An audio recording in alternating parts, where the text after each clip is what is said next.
안녕하세요. 다산에듀의 이창선 교수입니다. 자, 이번 시간에는 2021년 제1회 필기 기출문제 풀이를 같이 해보도록 하겠습니다. 자, 먼저 문제 1번. 자, 건축 법령상 내력벽, 기둥, 바닥, 보, 지붕틀 및 주 계단을 무엇이라 하는가? 자, 이제 예전에 문제에 나왔었던 거는 주요 구조부가 아닌 것, 주요 구조부인 것을 찾는 그러한 문제가 나왔는데, 자, 이번 문제에서는 바로 주요 구조부를 물어본 문제예요. 그래서 내력벽, 기둥, 바닥, 보, 지붕틀 그리고 주 계단을 통틀어서 자, 무엇이라 하는가? 바로 4번의 주요 구조부에 해당이 되는 겁니다. 그래서 답은 4번이 되는 거고요. 다음 2번. 대두유가 침적된 기름 걸레를 쓰레기통에 장시간 방치한 결과 자연 발화에 의하여 화재가 발생한 경우 그 이유로 옳은 것은? 자, 이 문제도 출제가 자주 됐었던 건데, 자, 이 용어를 보시면 돼요. 기름걸레. 기름걸레라는 용어를 딱 보시고 그 다음 자연 발화다. 그럼 이게 단서예요. 이거는 바로 산화열 축적에 의해서 바로 화재가 발생을 하는 거죠. 그래서 이거는 가연물이 공기 중에서 산화되어 그 산화열에 의해서 발생하는 화재, 그래서 자연 발화라고 하는 거죠. 그래서 답은 2번에 산화열 축적이 되는 겁니다. 다음 문제 3번.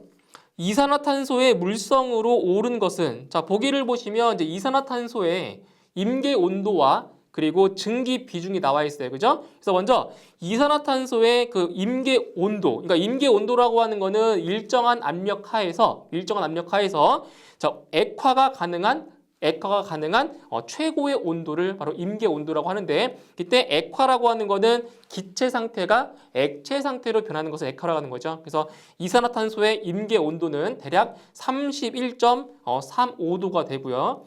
그 다음에 증기 비중 같은 경우는, 자, 증기 비중은 보세요. 이것도 시험에 증기 비중을 구하라고 하는 문제가 출제가 된 적이 있어요. 그래서 증기 비중은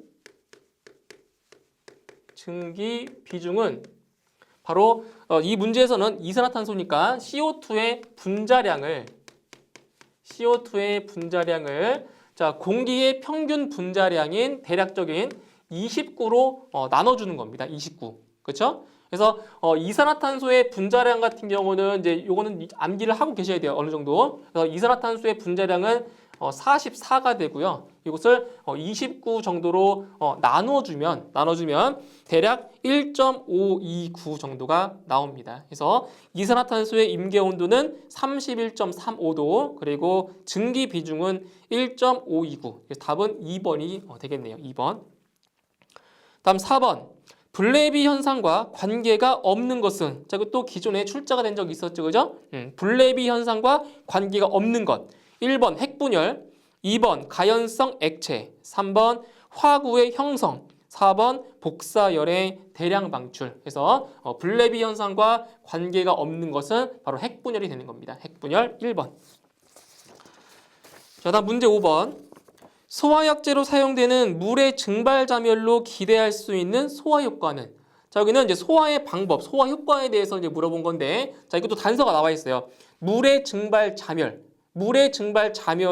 기대할 수 있는 소화 효과, 바로 냉각 소화가 되는 거죠. 그죠? 그래서 답은 1번의 냉각 소화가 되는 겁니다. 냉각 소화. 다음 6번. 물에 저장하는 것이 안전한 물질은? 자, 1번의 나트륨, 2번의 수소와 칼슘, 3번 이황화탄소, 4번 탄화칼슘. 자, 물에 저장하는 것이 안전한 물질이다. 그러니까 물과 반응했을 때 안전하다는 거죠. 그렇죠? 그래서 물과 반응했을 때, 자, 1번의 나트륨이나 2번의 수소와 칼슘, 그리고 4번의 탄화칼슘 같은 경우는 물과 만나면 가연성 가스가 발생하기 때문에 물에 저장할 수가 없는 거고요. 그래서 답은 3번의 이황화탄소는 바로 물속에 저장할 수가 있는 겁니다. 그리고 이황화탄소 말고도 바로 황린 같은 경우도 물속에 저장을 할 수가 있는 거죠. 답은 3번의 이황화탄소가 답이 되겠네요. 다음 7번. 할로겐 화합물 소화 약제에 관한 설명으로 옳지 않은 것은? 자, 할로겐 화합물 소화 약제입니다. 자, 1번에 연쇄 반응을 차단하여 소화한다. 그렇죠? 할로겐 화합물 소화 약제의 소화 효과는, 주된 소화 효과가 바로 부촉매 효과가 있는 거죠. 억제 효과. 1번 맞고요. 2번 할로겐족 원소가 사용된다. 그렇죠? 그래서 할로겐 화합물 소화 약제예요. 다음 3번. 전기의 도체이므로 전기 화재에 효과가 있다? 아니죠. 자, 전기의 도체면 전기 화재에 쓸 수가 없는 거죠. 틀렸어요? 바로 전기의 부도체이기 때문에 전기 화재에 사용할 수가 있는 겁니다. 3번 틀렸고요. 4번. 소화 약제의 변질 분해 위험성이 낮다. 그래서 옳지 않은 것은 3번이 옳지 않습니다. 3번. 다음 8번. 조연성 가스에 해당하는 것은, 자, 조연성 가스라고 하는 거는 연소를 도와주는 가스를 말하는 거예요. 연소가 더 잘 되게 해주는 가스. 그래서 1번에 일산화탄소, 2번에 산소, 3번에 수소, 4번에 부탄. 자, 보시면 일산화탄소나 수소나 부탄 같은 경우에는 어떻게 돼요? 바로 가연성 가스죠. 그래서 조연성 가스에 해당하는 가스는 바로 산소밖에 없습니다. 답은 2번에 산소. 다음 9번. 다음 각 물질과 물이 반응하였을 때 발생하는 가스의 연결이 틀린 것은, 자, 이제 보기를 보시면, 자, 1번의 탄화칼슘과 3번의 인화칼슘 그리고 4번의 수소와 리튬은, 자, 물과 반응했을 때 생성되는 가스가, 자, 제대로 연결이 되어 있어요. 자, 그런데 2번에 탄화알루미늄 같은 경우는, 자, 이산화황이 발생한다고 했는데, 자, 틀렸습니다. 자, 보세요. 자, 이거는 이제 화학 반응식을 이제 알 수 있으면 풀 수 있는 문제인데, 자, 먼저 탄화알루미늄이다. 탄화알루미늄이라고 하는 거는 Al4C3입니다. 자, 탄화알루미늄이에요. 자, 탄화알루미늄이 물 H2O, 자, 물과 반응했을 때, 자, 어떤 생성물이, 자, 발생을 하느냐? 바로 수산화 알루미늄. 자, 그리고 여기에 뭐가 발생하냐면 바로 메탄가스가 발생을 합니다. CH4.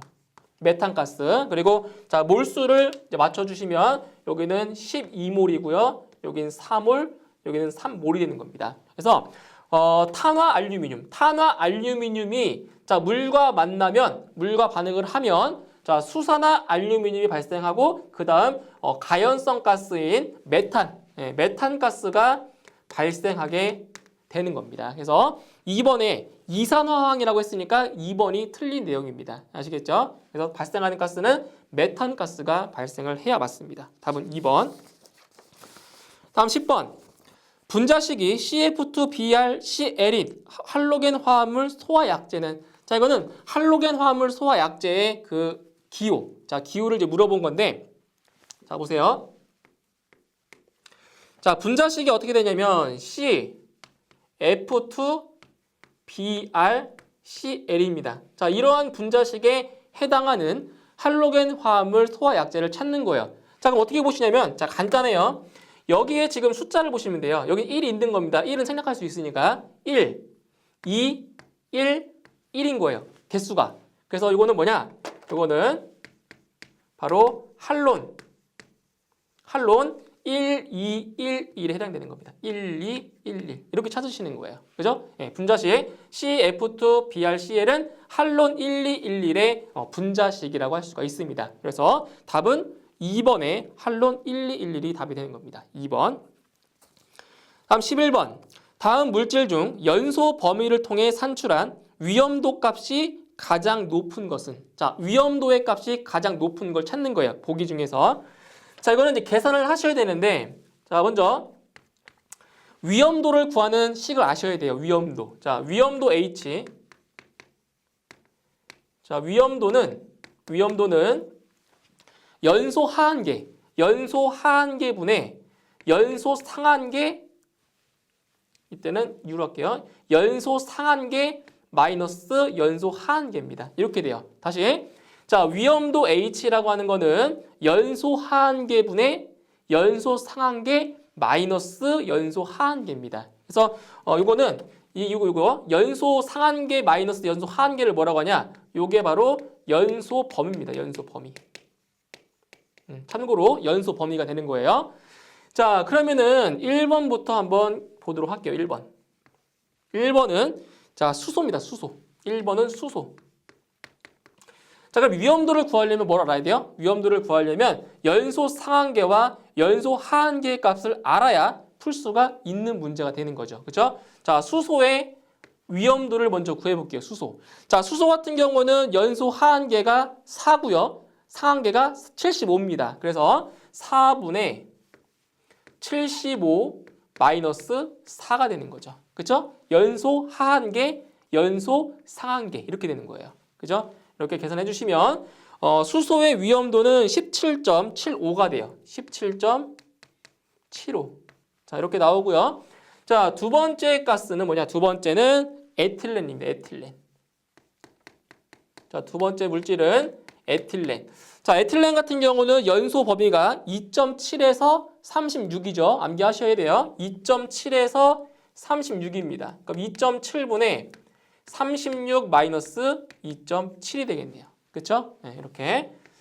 자, 계산하시면 에틸렌의 위험도는 대략 12.33 정도가 나오고요. 그다음 세 번째는 메탄이에요. 메탄. 자, 메탄의 위험도는 일단 메탄의 연소 범위는 5에서 15가 되는 거죠. 5에서 15예요. 그럼 5분의 15 마이너스 5가 됩니다. 그렇죠? 연소 하한계, 연소 상한계. 자, 계산해 주시면 메탄의 위험도는 딱 2가 되는 거죠. 2. 그렇죠? 자, 네 번째. 자, 마지막 네 번째는 이황화탄소입니다. 자, 네 번째는 이황화탄소. 자, 이황화탄소의 그 연소 범위는 바로 1.2에서 44가 되는 거죠. 그래서 1.2분의 44 마이너스 1.2가 됩니다. 그렇죠? 자, 계산하시면 이황화탄소의 위험도는 35.67 정도가 나오네요. 그래서 요 보기 4개의 보기 중에서 위험도가 가장 큰 것은 이거죠? 35.67. 그래서 이황화탄소가 위험도가 가장 높다고 할 수가 있는 거죠. 그래서 이 문제를 해결하시려면 바로 각 물질별로 연소 범위를 아셔야 풀 수가 있는 문제입니다. 아시겠죠? 그래서 답은 4번이 답이 됩니다. 다음 12번. 건축물의 화재 시 피난자들의 집중으로 패닉 현상이 일어날 수 있는 피난 방향은, 자, 보세요. 자, 패닉 현상이 나타날 수 있는 구조, 피난 방향이에요. 그 두 가지가 있는데, 자, 첫 번째 방향은 이제 CO2. 자, CO2 형태와 CO형, CO형. 자, CO의 형태와 그 다음에 H형이 있어요. H형. 그래서 패닉 현상을 발생시키는 피난 방향은 CO형과 H형이 있습니다. 그래서 CO형 같은 경우 어떻게 되냐? CO형 같은 경우는 이렇게 되는 거예요. 이렇게. 피난 방향이 이렇게 오는 거죠. 자, 집중하는 거죠. 집중. 이렇게 분산하는 것이 아니라 자, 집중하는 형태예요. 이런 경우에는 사람들이 자, 혼동이 오겠죠. 그죠? 막 집중됐으니까. 그래서 피난 방향이 이렇게 되어 있으면은 패닉 현상이 발생을 한다라는 거고요. 그다음에 H형 같은 경우에는 이렇게 되는 거예요. 이렇게 H를 눕혀 놓은 모양. 그래서 H형 같은 경우는 이런 식으로 된다는 거죠. 그죠? 이렇게 되면 바로 혼동이 오는 거예요. 그러니까 이렇게 왔을 때 어디로 갈지 모르는 거예요. 이쪽으로 갈지 헷갈리겠죠. 그죠? 그래서 패닉 현상을 유발할 수 있는 거는 이러한 CO형과 H형이 있습니다. 그래서 답은 1번에 바로 H형이 있네요. 그죠? 그래서 패닉 현상을 발생시킬 수 있는 것은 1번이다. 1번. 다음 13번.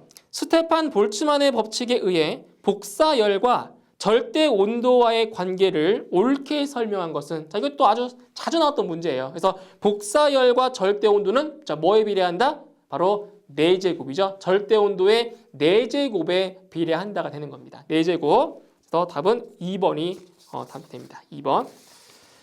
다음 14번.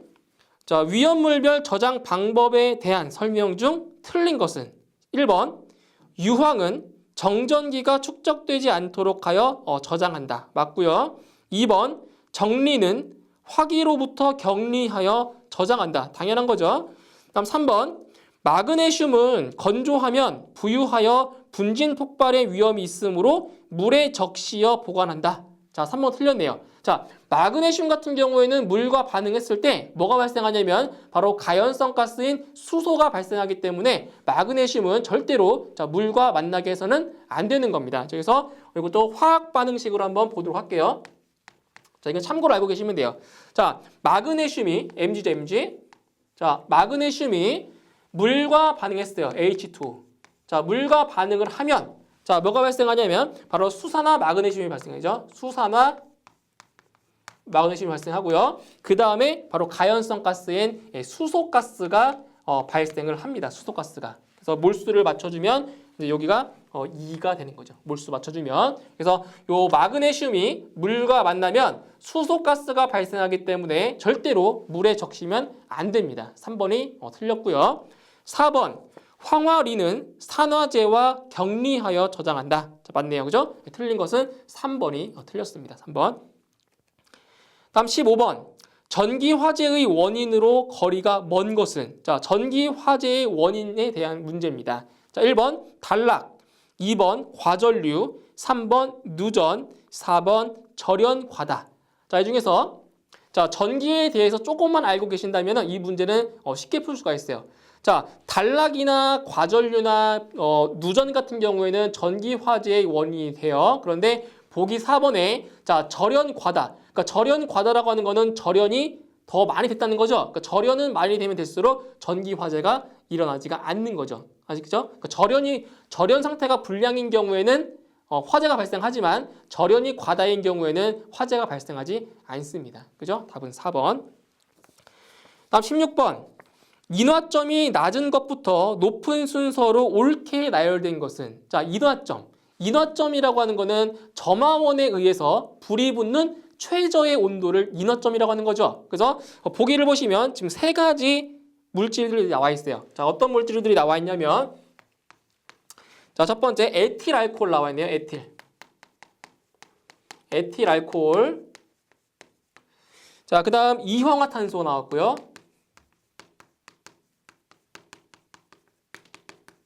자, 그리고 아세톤. 자, 여기 세 가지 물질이 나왔네요. 아세톤. 자, 이 세 가지 물질 중에서 인화점이 낮은 것부터 높은 순으로 쓰는 거예요. 그러면은 이 물질들의 인화점을 알고 계셔야 되겠네요. 그죠? 자, 먼저 에틸 알코올 같은 경우에는 인화점이 대략 13도씨 정도가 됩니다. 13도씨. 그러니까 점화원, 불꽃을 딱 댔을 때 13도가 되면 어떻게 돼요? 불이 붙는다고요. 근데 12도인 경우에는 불이 붙어요, 안 붙어요? 불이 안 붙어요. 13도 이상이 돼야 불이 붙는 겁니다. 그죠? 그 다음에 이황화탄소 같은 경우에는 영하 30도입니다. 그죠? 영하 30도. 그러니까 이거는 실온에서 이황화탄소에 불만 붙이면 바로 불이 붙어요. 그죠? 왜냐면 인화점이 영하 30도이기 때문에. 자, 그 다음에 아세톤 같은 경우에는 인화점이 영하 18도씨입니다. 자, 이것도 마찬가지로 실온에서 불을 붙이면 바로 불이 붙습니다. 그죠? 그래서 보시면 인화점이 낮은 것부터 쓰래요. 낮은 것. 그래서 첫 번째 쓰는 거는 이황화탄소가 되겠죠. 그 다음에 아세톤, 그 다음에 에틸 알코올입니다. 이 순서대로 쓴 걸 찾으시면 돼요. 답은 4번에 답이 있죠. 4번. 다음 17번. 가연물질의 구비 조건으로 옳지 않은 것은 자, 가연물질의 구비 조건 이것도 자주 나왔던 문제입니다. 자, 1번. 화학적 활성이 클 것. 맞고요. 2번. 열의 축적이 용이할 것. 맞죠? 3번. 활성화 에너지가 작을 것. 자, 1, 2, 3번은 가연물질의 구비 조건에 해당이 됩니다. 자, 그런데 4번에 산소와 결합할 때 발열량이 작을 것. 아니죠? 발열량이 커야 어때요? 연소가 잘 되겠죠? 그래서 산소와 결합할 때 발열량이 커야 됩니다. 틀린 것은 4번이 되겠고요. 다음 18번. 1기압 상태에서 100도씨의 물 1g이 모두 기체로 변할 때 필요한 열량은 몇 칼로리인가? 자, 이거는 하나 암기하고 계시면 돼요. 암기. 자, 뭘 암기하시냐면은 바로 물의 증발 잠열입니다. 자, 물의 증발 잠열 또는 기화 잠열이라고 해요. 증발 잠열. 자, 이거는 뭐냐면 증발 잠열이라고 하는 거는 바로 자, 물인 상태에서 자, 기체, 수증기죠. 자, 기체로 변할 때 필요한 열량인 겁니다. 열량. 그래서 물의 증발 잠열은 암기하세요. 물의 증발 잠열은 539 칼로리입니다. per gram. 1g당 539칼로리가 필요하다는 거예요. 그런데 이 문제에서 몇 g이래요? 몇 g? 100도씨의 몇 g이라고요? 1g. 1g이라고 했으니까 1g당 539칼로리. 그죠? 답은 3번에 539가 되는 겁니다. 근데 만약에 문제에서 이거는 참고로 알고 계셔야 돼요. 자, 만약에 100도씨의 물 10g. 자, 10g의 증발 자멸을 구해라. 어떻게 해야 돼요? 539에다가 10g을 곱하셔야 돼요. 아시겠죠? 왜? 이거는 1g당 칼로리입니다. 예? 아시겠죠? 1g당 칼로리니까 만약에 물의 질량이 10g이라고 한다면 그때는 이 두 값을 곱하는 거예요. 예? 아시겠죠? 참고로 알고 계시면 돼요. 자, 그 다음 19번 문제. 가연성 가스이면서 독성 가스인 것은, 자, 이건 두 가지 가스 기억하시면 됩니다. 자, 보세요. 자, 가연성 가스이면서 독성 가스인 것. 독성 가스. 자, 뭐가 있냐면은 첫 번째로 바로 황화수소가 있어요. 황화수소. 자, 황화수소가 가연성 가스이면서 독성 가스에 해당이 되고요. 그 다음 두 번째 가스는 바로 암모니아. 그죠? 암모니아도 가연성 가스이면서 독성 가스에 해당이 됩니다. 그래서 답은 4번에 황화수소가 바로 답이 되는 거죠. 답은 4번. 다음 20번. 일반적으로 공기 중 산소 농도를 몇 볼륨 퍼센트 이하로 감소시키면 연소 속도의 감소 및 질식 소화가 가능한가? 자, 이건 질식 소화에 해당되는 건데 바로 공기 중의 산소 농도가 몇 퍼센트? 바로 15 볼륨 퍼센트 이하가 됐을 경우에 바로 질식 소화가 가능한 거죠. 그래서 답은 1번에 15가 답이 되는 겁니다. 답은 1번. 자, 계속해서 문제 21번부터 같이 보도록 하겠습니다. 자, 21번. 자, 논리식을 간단히 하면, 자, 주어진 논리식을 보고 간단하게 정리를 하는 문제가 되겠습니다. 자, 보세요. 자, 이제 어떠한 논리식이 나왔냐면은, 자, x 합 y 바. 자, 이렇게 나와 있는 논리식입니다. 자, 이 논리식을 이제 간략화 시킬 건데, 자, 방법은 여러 가지가 있어요. 그래서 이거를 이렇게 분배해서, 잘 보세요. 자, 이런 식으로 해서 전개한 다음에 간략화 시킬 수가 있는데, 자, 더 쉽게 푸는 방법이 있어요. 자, 보세요. 어떻게 하냐면은, 여기에 지금 x합, 자, 뒤에도 x의 합이 있죠. 이렇게 x의 합. 그러면 자, 공통된 부분이기 때문에, 그죠? 공통된 부분이기 때문에 어떻게 바꿀 수가 있냐면, 자, x 합으로 놓고요. 잘 보세요. 놓고 y 곱 y의 바, 이렇게 바꿀 수가 있어요. 자, 무슨 말이냐면은 이 상태에서 이렇게 해주면은 x 합 y가 되죠. 여기 x 합 y, 그죠? 자, 이렇게 해주면 x 합 y 바, x 합 y 바 되겠죠, 그죠? 그리고 요 y와 y 바라고 하는 거는 논리의 곱이니까 여기 사이에 논리의 곱으로 된 거예요. 그쵸? 그래서 첫 번째 문제에 주어진 논리식을 자, 이렇게 먼저 바꿀 수가 자, 있습니다. 그죠? 자, 그 다음에 이제 부울대수의 정리에 의해서 자, y 곱 y 바가 뭐가 되냐? 자, 이건 뭐가 되냐? 이거는 항상 자, 0이라는 출력이 나오게 되는 거죠. 그렇죠? 왜 그런 거예요? y가 1이면 y 바가 0이 되는 거고 y가 0이면 y 바는 1이죠. 자, 둘 중에 하나는 1이고 하나는 0입니다. 근데 이 논리의 곱이라고 하는 거는 둘 다 1일 때, 그죠? 둘 다 1일 때, 자, 출력이 1로 나오는데 둘 중에 하나는 무조건 0이 나오기 때문에 이 출력 값은 항상 0이라는 값이 나오게 되는 거죠. 그러면 자, 이 식이 어떻게 바뀌었냐면 x 합 0이 되는 겁니다. x 합 0. 자, 이제 이번에는 요 합이라는 건 논리의 합이죠. 논리의 합. 논리의 합은 자, 어떻게 나오냐? x가 0이면 출력이 0 나오겠죠. 그리고 x가 1이면 출력이 1 나오겠죠. 이건 뭐냐? 결국 x에 의해서 출력 값이 결정이 된다는 거죠. 그래서 이거는 간단히 해주면 바로 x가 나오게 되는 겁니다. 그죠? x가 0이면 출력도 0, x가 1이면 출력도 1이 되는 거죠. 이렇게 해서 간단히 시켜주면 바로 x라는 식이 나오게 되는 겁니다. 답은 3번. 답 22번. 어떤 측정 계기의 지시값을 m, 참값을 t라 할 때 보정률은 뭐냐? 보정률. 이거는 이제 공식을 물어본 문제입니다. 공식. 자, 보세요. 자, 일단 보정. 자, 보정이라고 하는 거는 잘 보세요. 보정이라고 하는 거는 바로 측정값에서 자, 보정은 자, 참값이 참값. 참값에서 뭘 빼준 거냐? 측정값을 빼준 게 자, 이게 바로 보정입니다. 보정. 자, 그러면 보정률이라고 하는 것은 뭐냐? 보정률은 바로 측정값에 대한 바로 보정의 비를 보정률이라고 합니다. 그래서 측정값에 대한 보정률 참값 마이너스 측정값.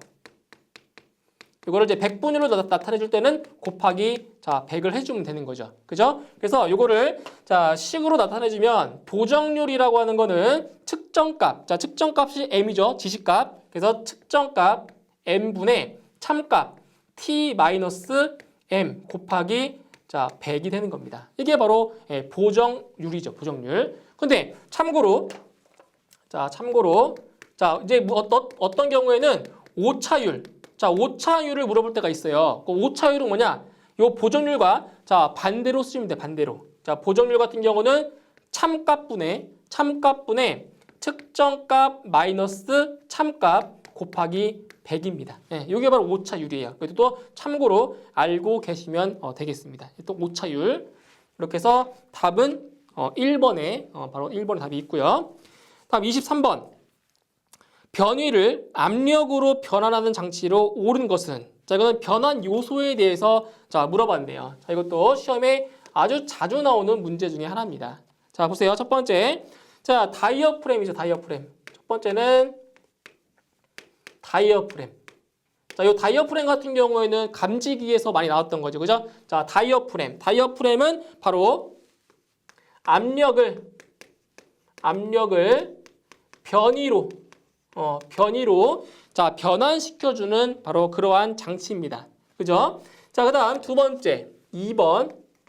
자 2번은 가변 저항기죠. 가변 저항기. 요 가변 저항기 같은 경우에는 어때요? 저항값을 그 변경시켜서 소리의 크기를 이제 바꿔주는 역할도 해주는 거잖아요. 그죠? 그래서 요 가변 저항기는 뭐냐? 바로 변위를 임피던스로 변환시켜 줍니다. 변위를 임피던스로 자 변환시켜주는 장치가 되고요. 그 다음 3번. 자 3번은 벨로우즈. 자 벨로우즈도 자 다이어프램과 마찬가지로 압력을 자 변위로 변환시켜주는 장치가 되는 겁니다. 자 그 다음 4번. 자 4번은 노즐 플래퍼네요. 노즐 플래퍼. 자, 노즐 플래퍼가 바로 문제에서 물어본 변위를 바로 압력으로 변환시켜주는 장치입니다. 이렇게 해서 답은 4번의 노즐 플래퍼가 바로 답이 되는 거죠. 그죠? 이거 바로 자, 어떤 변환이 되는지 다 암기를 하셔야 됩니다. 어려워요. 그죠? 그래서 변위를 압력으로 변환시켜주는 장치가 뭐다? 노즐 플래퍼라는 겁니다. 이렇게 해서 답은 4번이 바로 답이 되고요. 자, 그 다음 24번. 자, 그림과 같이 반지름 R인 원의 원주상 2mm 2점 AB 사이에 전류 I가 흐른다. 원의 중심에서의 자개의 세기는 몇 암페어 퍼 메타인가? 자, 이거는 바로 원의 중심에서의 자개의 세기를 물어봤습니다. 자, 그러면 그림을 먼저 한번 표현해 보도록 할게요. 문제에 나와 있는 거예요. 자, 이렇게 원이 있어요. 원. 자, 원이 있고요. 자, 이게 원의 중심입니다. 이 원의 중심에서의 자개의 세기를 구하래요. 자, 그런데 여기서 자, 두 개의 점이 어디냐? 자, 여기가 A라는 지점이고요. 자, 여기가 자, B라는 지점이에요. 그래서 A, B 사이에 요 A와 B 사이 여기 A와 B 사이에 자, 뭐가 흐르냐면 자, I 암페어라는 전류가 이렇게 흐르고 있대요. 이렇게. 자, 전류 I가 자, 흐르고 있대요. 그랬을 때 이 원의 중심에서의 자개의 세기를 구해라. 자, 이건 뭐냐? 바로 전류에 의해서, 자, 흐르는 전류에 의해서 자, 만들어지는 자개의 세기, 즉 비오사바르의 법칙을 이용하라는 겁니다. 비오사바르의 법칙. 그래서 자, 비오사바르의 법칙에서 자개의 세기 DH는 바로 4파이 R 제곱분의 I dl 사인 세타죠. 자, 이게 바로 비오사바르의 법칙입니다. 자, 여기서 뭐를 구하는 거냐면 바로 요 자개의 세기 요 h의 값을 자, 구하라는 거죠. 자, 그러면 자, 여기서 이미 한 점을 잡을게요. 자, 요게 dl이라고 하는 것이 이게 미소 길이에요, 미소 길이. 그래서 여기를 딱 잡으면은 자, 접선 방향으로 이렇게 자, 표현할게요. 접선 방향으로 접선 방향. 그래서 이 원의 중심에서 이 접선 방향으로 접점이랑 이렇게 연결을 해주면 요 각도를 바로 요 각도가 세타라는 각도가 되는데, 자, 원의 성질에 의해서 이 세타라는 각도가 몇 도냐면은 90도가 되는 겁니다. 90도. 아시겠죠? 원의 성질에 의해서 그런 거예요. 그래서 요 세타에 들어가는 값이 바로 요 90도 직각이 들어가면 됩니다. 직각. 아시겠죠? 자, 그러면은 자, 식을 자, 써볼게요. 자, 자개의 세기 h는 4파이 r 제곱분의 자, 전류는 아직 얼마인지 모르니까 자, 전류 I 써주시고요. 그 다음에 요 L이라고 하는 값은 뭐냐? L이라고 하는 값은 요 A에서 어디까지? 요 B까지 요 길이, 이 원주의 길이가 바로 요게 L입니다. L. 네? L이 되는 거예요. 자, 그런데 여기서 자, 지금 이 각도 잘 보세요. 이 각도를 뭐라고 했냐면은 세타래요. 세타. 그러면 뭐를 아셔야 되냐면 자, 원에서 있죠. 원 안 할게요. 부채꼴. 자, 부채꼴로 할게요. 부채꼴. 자, 부채꼴에서 여기서부터 여기까지의 요 길이를 뭐라고 해요? 요거를 바로 호라고 하죠. 이 호의 길이를 L이라고 했을 때 자, 반지 이름이 R이고요. 요 각도가 세타입니다. 근데 이 호의 길이는 자, 공식이니까 알고 계세요. 호의 길이는 반지름 곱하기 세타예요. 이거 남기세요. 호의 길이는 뭐라고요? R 세타. 이거는 이제 중학교 수학에 나오는 내용입니다. 그죠? L은 R 세타. 그래서 요 L 요 자리에다가 뭘 집어넣냐면은 요 R 세타의 값을 대입하시면 돼요. R 세타. 네? 요게 요 호의 길이 R 세타가 되는 거예요. 자, 그 다음에 사인 몇 도라고요? 여기는 항상 직각. 자, 접선이 여기에 있어도 직각. 접선이 여기에 있어도 직각이 항상 직각이에요. 그래서 여기는 세타의 자리는 90도의 값이 들어가면 됩니다. 자, 그러면은 어차피 뭐 이거는 계산기로 누르면 뭐 답이 나오는 건데요. 사인 90도라는 값은 얼마예요? 이 값은 1입니다. 1. 그죠? 1이에요. 1. 사인 90은 1이에요. 계산기 누르시면 돼요. 모르시면. 그래서 자, 얼마가 되냐? 여기 분모분자의 R. 약분되겠죠? 그죠? 약분되겠네요. 하나가. 그러면 결과적으로 자개의 세기 H는 4 파이 R분의 I 곱하기 바로 세타가 되는 거죠. 이렇게.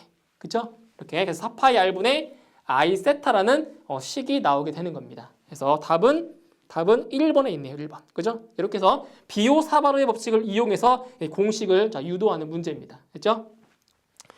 다음 25번. 삼상 유도전동기의 특성에서 토크, 2차 입력, 동기 속도의 관계로 옳은 것은 자, 보세요. 삼상 유도전동기에서 토크. 자, 토크를 이제 구하는 공식만 알고 있으면 쉽게 구할 수가 있습니다. 자, 토크는 뭐냐? 자, 토크는 0.975 곱하기 ns분의 자, p가 되는 겁니다. 이걸 2로 넣을게요. 2. 출력. 자, 2차 출력이에요.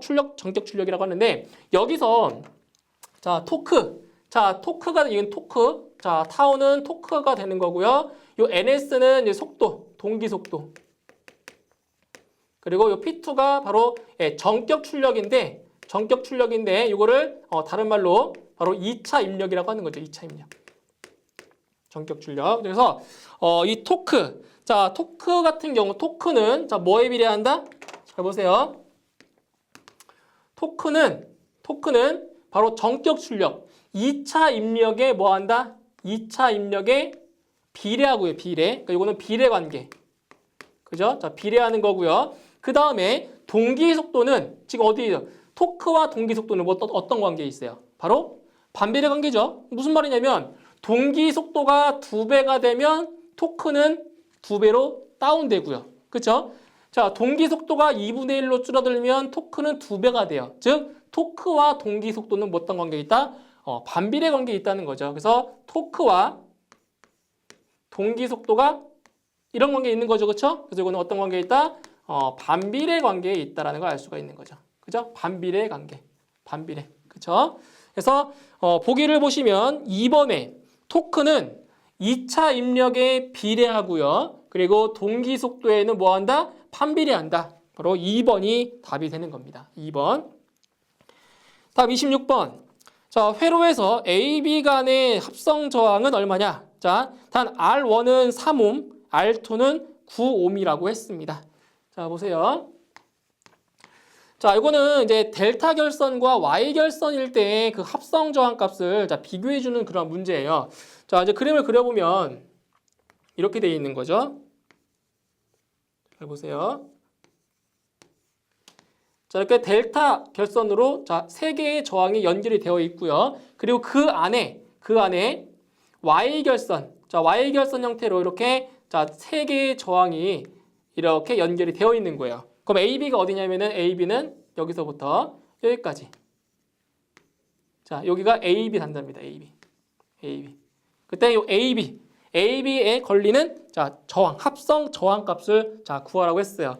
그래서 문제에 뭐라고 나갔냐면 R1의 값이 3옴이래요. R1, 여기 3옴, 여기도 3옴, 여기도 3옴이고요. 그리고 R2의 값은 몇 옴? 9옴, 여기 9옴이라고 했습니다. 그죠?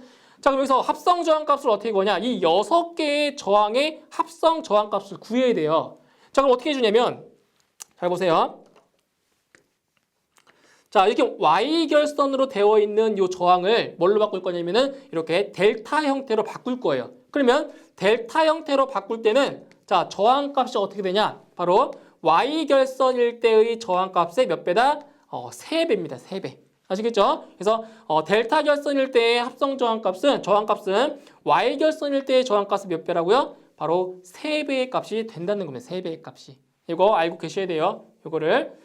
자, 그러면 여기서 요 이제 안에 있는 요 Y 결선으로 되어 있는 요 저항을 바로 델타 형태로 바꿔볼 거예요. 델타 형태로 바꾸면 결과적으로 이러한 형태가 나오겠죠. 맞죠? 이러한 형태로 나올 거예요. 그래서 요거를 자, 그림을 다시 한번 이제 그려보면은 자, 보세요. 이렇게 돼요.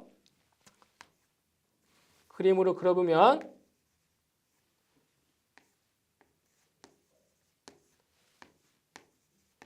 자, 이런 식으로 되고요. 그 다음에 그 안쪽으로 델타 형태로 잘 보세요. 이런 식으로 된다는 거죠. 그러니까 이렇게 Y로 됐다. Y 결선으로 되어 있던 것이 이렇게 델타 형태로 바뀐 겁니다. 아시겠죠? 델타 형태로 이렇게 바뀐 거예요. 그러면은 그때 그 저항 값이 얼마가 되냐면은 저항 값이 몇 배라고요?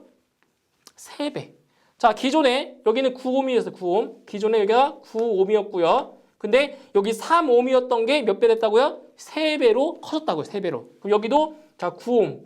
여기도 9옴. 여기도 자, 9옴 된 겁니다. 전체 다. 그죠? 전부 다 9옴이 된 거예요. 그다음에 요 각각의 자, 병렬이죠, 병렬. 여기 병렬이죠. 여기 병렬이죠. 그때 이 각각의 합성 저항 값을 구하면 자, 어떻게 되나 보세요. 자, 병렬 상태일 때의 합성 저항 값은 병렬 저항일 때의 합성 저항 값은 어떻게 구하는 거예요? 바로 더한 거분에 곱한 거죠. 그런데 여기서 자, 2개의 저항 값이 똑같으니까 어떻게 구해주면 돼요? 2분의 9가 되는 거죠. 자, 여기에 저항이 하나 또 있어요. 똑같은 저항이 3개인 경우에는 3분의 9가 되고요. 똑같은 저항이 4개인 경우에는 4분의 9가 돼요. 아시겠죠? 똑같은 저항 값이 2개 있으니까 2분의 9가 되는 겁니다. 그러면 얼마냐? 4.55옴이 돼요. 4.55옴. 어디냐면 여기죠. 여기 두 저항의 합성 저항 값이 4.5. 마찬가지 4.5. 여기도 마찬가지 4.5옴이 되는 겁니다. 자, 이제 다시 그림을 다시 한번 또 그려볼게요. 그럼 전체적으로 그림이 이렇게 그려져요. 자, 이렇게 되고 여기가 AB.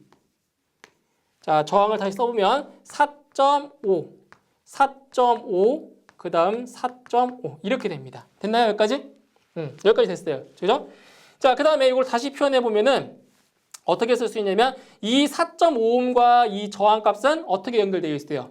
직렬로. 그죠? 직렬로 연결되어 있죠? 직렬로 연결되어 있으니까 이 두 개의 저항의 합성 저항은 9옴입니다. 9옴.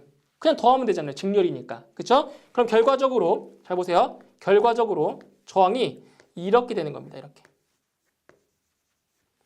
이렇게 돼서 여기가 A, 자 B가 되고요. 여기가 4.5가 되고 여기가 9옴이 됩니다. 이렇게. 됐죠? 어차피 여기랑 이 저항값은 병렬로 연결되어 있어요. 병렬이니까 이렇게 회로가 그려지는 거예요. 그럼 전체적으로 자 마지막이에요.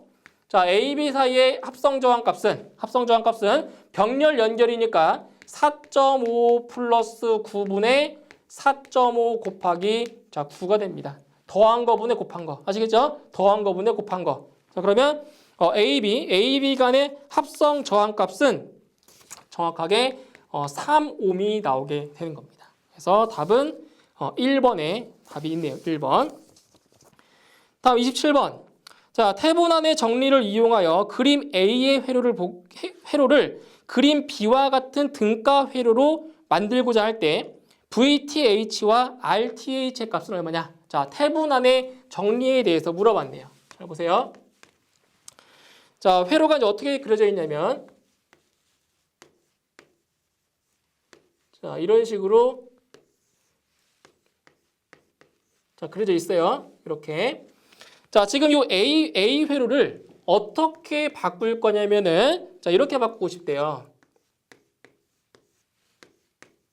이런 식으로 간단하게 자, 바꿀 거예요. 자, 그때 여기 그 저항값 전압값은 여기가 10V.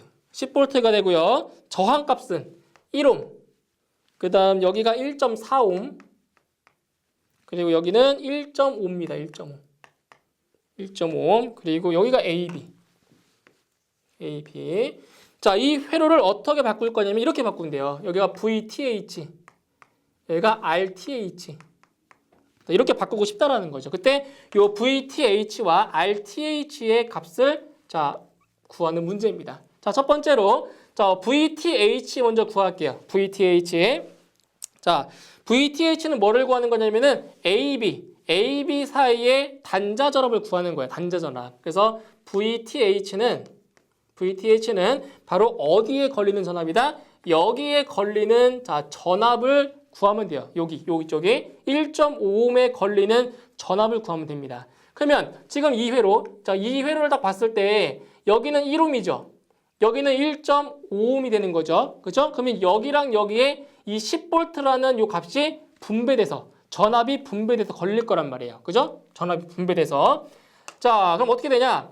1옴과 1.5옴이니까 1 플러스 1.5분의 여기에 해당하는 값 얼마? 1.5가 되는 거죠. 곱하기 전압 10V 이렇게 되는 겁니다.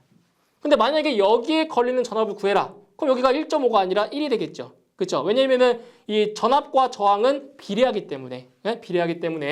그래서 VTH의 값은 얼마냐? 바로 6V가 나오게 되는 겁니다. 6V. 그래서 여기에 VTH는 6V가 되는 겁니다. 6V. 자, 그 다음에 요 RTH는 어떻게 보면 RTH. 자, RTH의 값은 자, 전압원을 뭐 한다? 요 전압원을 단락합니다. 단락시킨다는 거는 이 전압원을 이렇게. 그죠? 이게 바로 단락시킨다는 의미입니다. 쇼트시키는 거죠. 전압원을 단락시킨 상태에서 뭐를 구하는 거냐면 이쪽에서 바라다본 합성 저항값을 구하는 거예요. 이쪽에서 바라본 합성 저항값을 구하는 게 바로 이 RTH의 값이에요. 자, 그러면 지금 회로가 어떻게 되냐? 잘 보세요. 일단 회로를 다시 구성해 보면 지금 전압원을 단락시켰기 때문에 회로가 이렇게 만들어진다는 거예요. 이렇게. 이렇게 만들어져요. 이렇게 회로가. 그래서 여기가 1옴이고요. 여기가 1.5옴 그리고 여기가 1.4옴이 되는 겁니다. 그때 이거에 뭘 구해준대요? 이거의 합성 저항값을 구하면 돼요. 그게 RTH 합성 저항값. 자, 그럼 여기서 이 1옴과 1.5옴은 병렬이죠, 병렬. 그죠? 병렬이니까 1 플러스 1.5분의 1 곱하기 1.5가 되는 거네요. 그쵸? 더한 거분의 곱한 거. 더한 거분의 곱한 거. 예? 합성 저항값. 여기에다 플러스 요 1.4옴. 그쵸? 왜냐면 여기랑 여기는 직렬이니까. 그죠? 직렬이니까 그냥 더하시면 되는 거예요. 그래서 RTH의 값은 얼마 나오냐? RTH 값은 2옴이 나오게 되는 겁니다. 이렇게 구하시는 거예요. 2옴. 알겠죠? 이게 바로 태분안의 정리입니다. 답은 3번. 자, 다음 28번. 자, 저항 R1, 저항 R2, 인덕턴스 L의 직렬 회로가 있다. 이 회로의 시정수는 얼마냐? 자, 보세요. 간단합니다. 자, RL 직렬 회로에서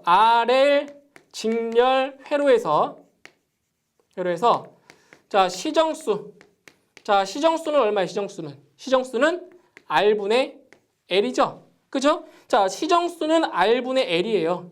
RL 직렬 회로에서. 그런데 지금 여기서 저항이 하나만 있는 것이 아니라 저항이 두 개 있대요. 두 개. R1과 R2 두 개의 저항이 직렬로 연결되어 있대요. 그러면은 이때 합성 저항값은 어떻게 하면 돼요? 합성 저항값은 R1 플러스 R2가 되는 거죠. 직렬 연결이니까. 그래서 여기에 뭐가 들어가냐면 이 합성 저항값에 바로 R1 플러스 R2의 값이 들어가는 거예요. 저항이 두 개니까. 그죠? 이거 분의 L입니다. 바로 이게 바로 시정수가 답이 되는 거죠. 그렇죠? 이렇게. R1과 R2가 직렬 연결되어 있기 때문에 시정수가 이렇게 나오는 겁니다. R1 플러스 R2분의 L. 이렇게 해서 답은 4번에 답이 있고요. 자, 다음 29번. 자, 블록선도의 전달함수는 블록선도에서 전달함수를 구하는 문제입니다. 자, 보세요. 자, 일단 블록선도를 먼저 그려보도록 할게요. 근데 교재에 나와 있지만 그림을 그려서 설명을 드리도록 하겠습니다. 자, G1, S는 생략할게요. 여기 G1, 그리고 여기가 G2, 그리고 이렇게 출력이 나오는 거죠. 출력. 그 다음에 여기에 이제 어떻게 연결이 되어 있냐면, 잘 보세요. 그리고 여기가 G3. 자, 이렇게 되어 있고요. 여기가 출력 CS. 여기가 인력 RS. 자, 그 다음에 이제 부호를 잘 보세요.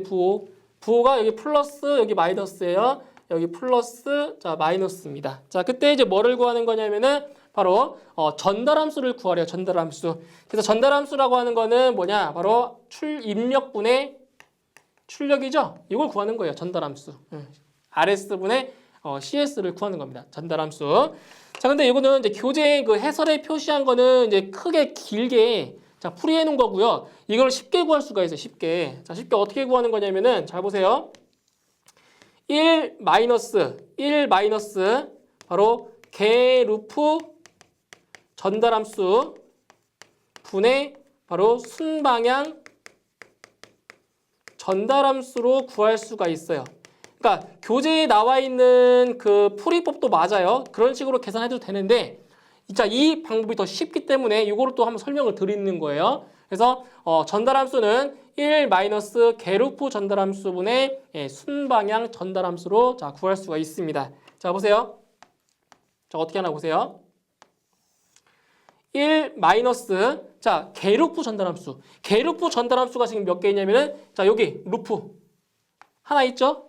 여기 하나 있고요. 그 다음에 여기도 하나 있죠? 루프. 그쵸? 그럼 여기서 개루프 전달함수는 몇 개예요? 2개입니다. 2개. 그죠? 2개예요. 그래서 첫 번째부터 써주면 지금 요거 전달함수. 이 전달함수는 뭐밖에 없어요? 걸려있는 게 G2밖에 없죠? 그런데 부호 잘 보세요. 부호가 플러스가 아니라 마이너스 부호네요. 그죠? 여기는 바로 마이너스 G2가 되는 겁니다. 그죠? 마이너스 G2. 그 다음에 두 번째 개루프를 딱 보세요. 자, 여기도 부호가 마이너스 부호죠. 그죠? 마이너스 부호니까 마이너스에 이 게루프에 지금 다 들어있는 전달함수가 G1, G2, G3네요. 그래서 G1, G2, G3 이렇게 되는 겁니다. 이렇게 돼요. 네? 여기 들어가는 뭐라고요? 바로 게루프 전달함수가 들어가는 거예요. 그리고 분자에 들어가는 거는 바로 순방향 전달함수, 순방향이니까 이거 순방향. 여기는 뭐가 있어요? G1과 G2밖에 없죠. 그래서 여기 들어가는 거는 바로 G1, G2가 되는 겁니다. 됐나요? 여기까지? 자, 그러면 다시 정리해주면, 자, 지금 이 괄호 앞에 뭐가 있냐면 괄호 앞에 마이너스 부호가 있어요. 그럼 이 마이너스랑 만나면 부호가 플러스로 바뀌겠죠. 그래서 1 플러스 G2 플러스 G1, G2, G3 분의 G1, G2가 되는 거죠. 그래서 이게 바로 전달함수가 이렇게 나오는 겁니다. 아시겠죠? 예? 여기 게루프 전달함수, 분자는 순방향 전달함수가 들어가면 됩니다. 됐나요? 이렇게 해서 한번 연습을 많이 해보셔야 돼요. 이거 전달함수 구하는 거 연습을 많이 해보시면 쉽게 구할 수가 있습니다. 그죠? 자, 그 다음 30번. 2차 제어 시스템에서 무제동으로 무한진동이 일어나는 감쇄율은 뭐냐? 자, 어떤 조건이냐? 잘 보세요. 자, 무제동 멈추지 않는다는 얘기예요.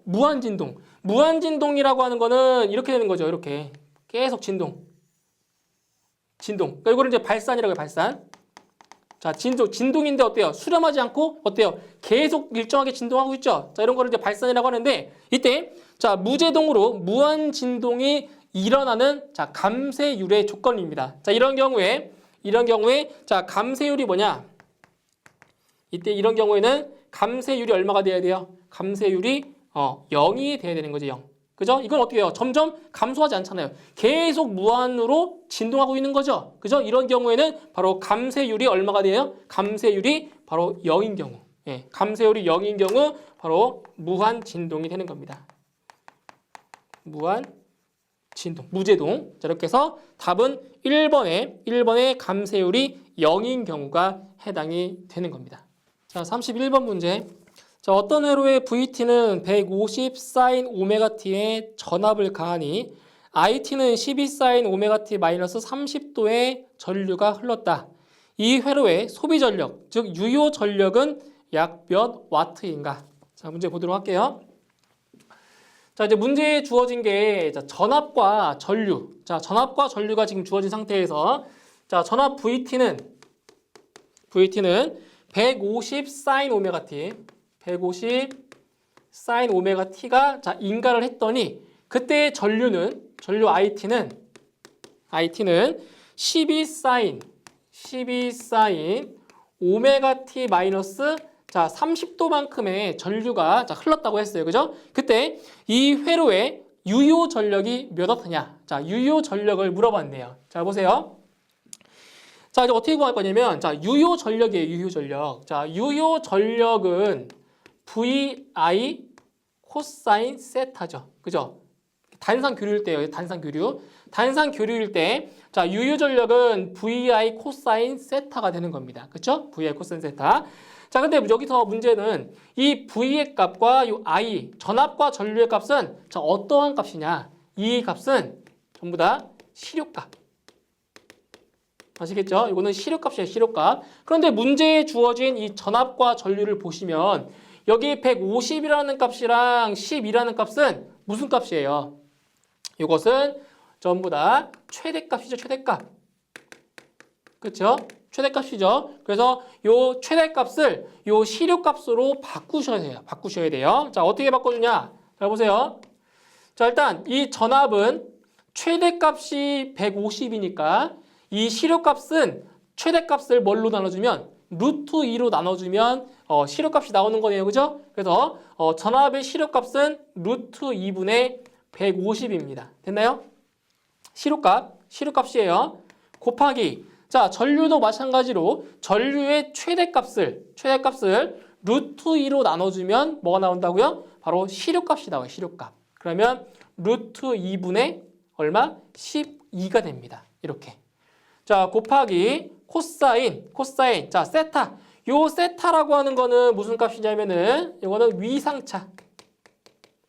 위상차예요. 전압과 전류의 위상차. 자, 몇 도만큼의 차가 있냐? 자, 여기는 보세요. 여기는 오메가 t 플러스 0도예요. 0도. 따지고 보면 그죠? 오메가 t 플러스 0도. 여기는 마이너스 30도입니다. 그러면은 위상차는 자, 이 위상과 이 각도와 이 각도에 뭐를 구해주면 돼요? 뭘 구해주면 돼요? 차. 차이만큼 구해주면 돼요. 차이가 얼마큼 차이가 났는지. 그러면 여기서 여기를 빼볼게요. 자, 뺄게요. 자, 빼주면은 이 오메가 t는 이렇게 지워지고요. 0에서 마이너스 30을 빼주니까 얼마가 돼요? 위상차는 바로 30도만큼의 위상차가 생기는 거네요. 맞나요? 30도만큼의 위상이 차이가 있어요. 그래서 여기에 세타에 들어가는 값은 바로 30도가 들어가면 됩니다. 위상차예요. 자, 이렇게 해서 계산기로 계산해 주시면은 자, 이 값은 대략적으로 780 정도가 나오게 됩니다. 780W가 나옵니다. 이렇게 구해주는 거예요. P는 VI 코사인 세타. 이게 바로 유효 전력 값을 구하는 공식입니다. 답은 3번. 다음 32번. 200V의 교류 전압을 30A의 전류가 흐르는 부하가 4.8kW의 유효 전력을 소비하고 있을 때 이 부하의 리액턴스는 얼마냐? 자, 이 부하의 리액턴스의 값을 물어봤습니다. 자, 그럼 하나씩 차근차근히 구해 보도록 할게요. 자, 그래서 일단 리액턴스의 값을 구하려면은 그 전에 구해야 될 것들이 있어요. 자, 뭘 먼저 구해줄 거냐면은 바로 역률. 자, 역률을 먼저 구할게요. 자, P는 VI 코사인 세타. 아까 31번 문제에서 풀었던 공식이 나왔잖아요. 그죠? P는 VI 코사인 세타. 이 식에 의해서 바로 이 코사인 값이라고 하는 게 뭐예요? 이게 바로 역률이죠, 역률. 코사인 세타가 역률이에요. 자, 이 식을 변형해서 자, 코사인 세타, 역률의 값을 구해주면은 VI분의 P로 구할 수가 있는 거죠. 그쵸? VI분의 P. 자, 대입해 볼게요. 자, 일단 전압은 자, 전압이 200V죠? 200V고요. 그 다음에 전류는 30A. 그리고 소비되는 전력이 4.8kW.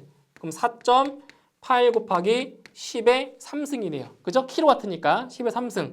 그러면 코사인 세타의 값은 정확히 0.8 나옵니다. 자, 역률의 값이 0.8이에요. 0.8.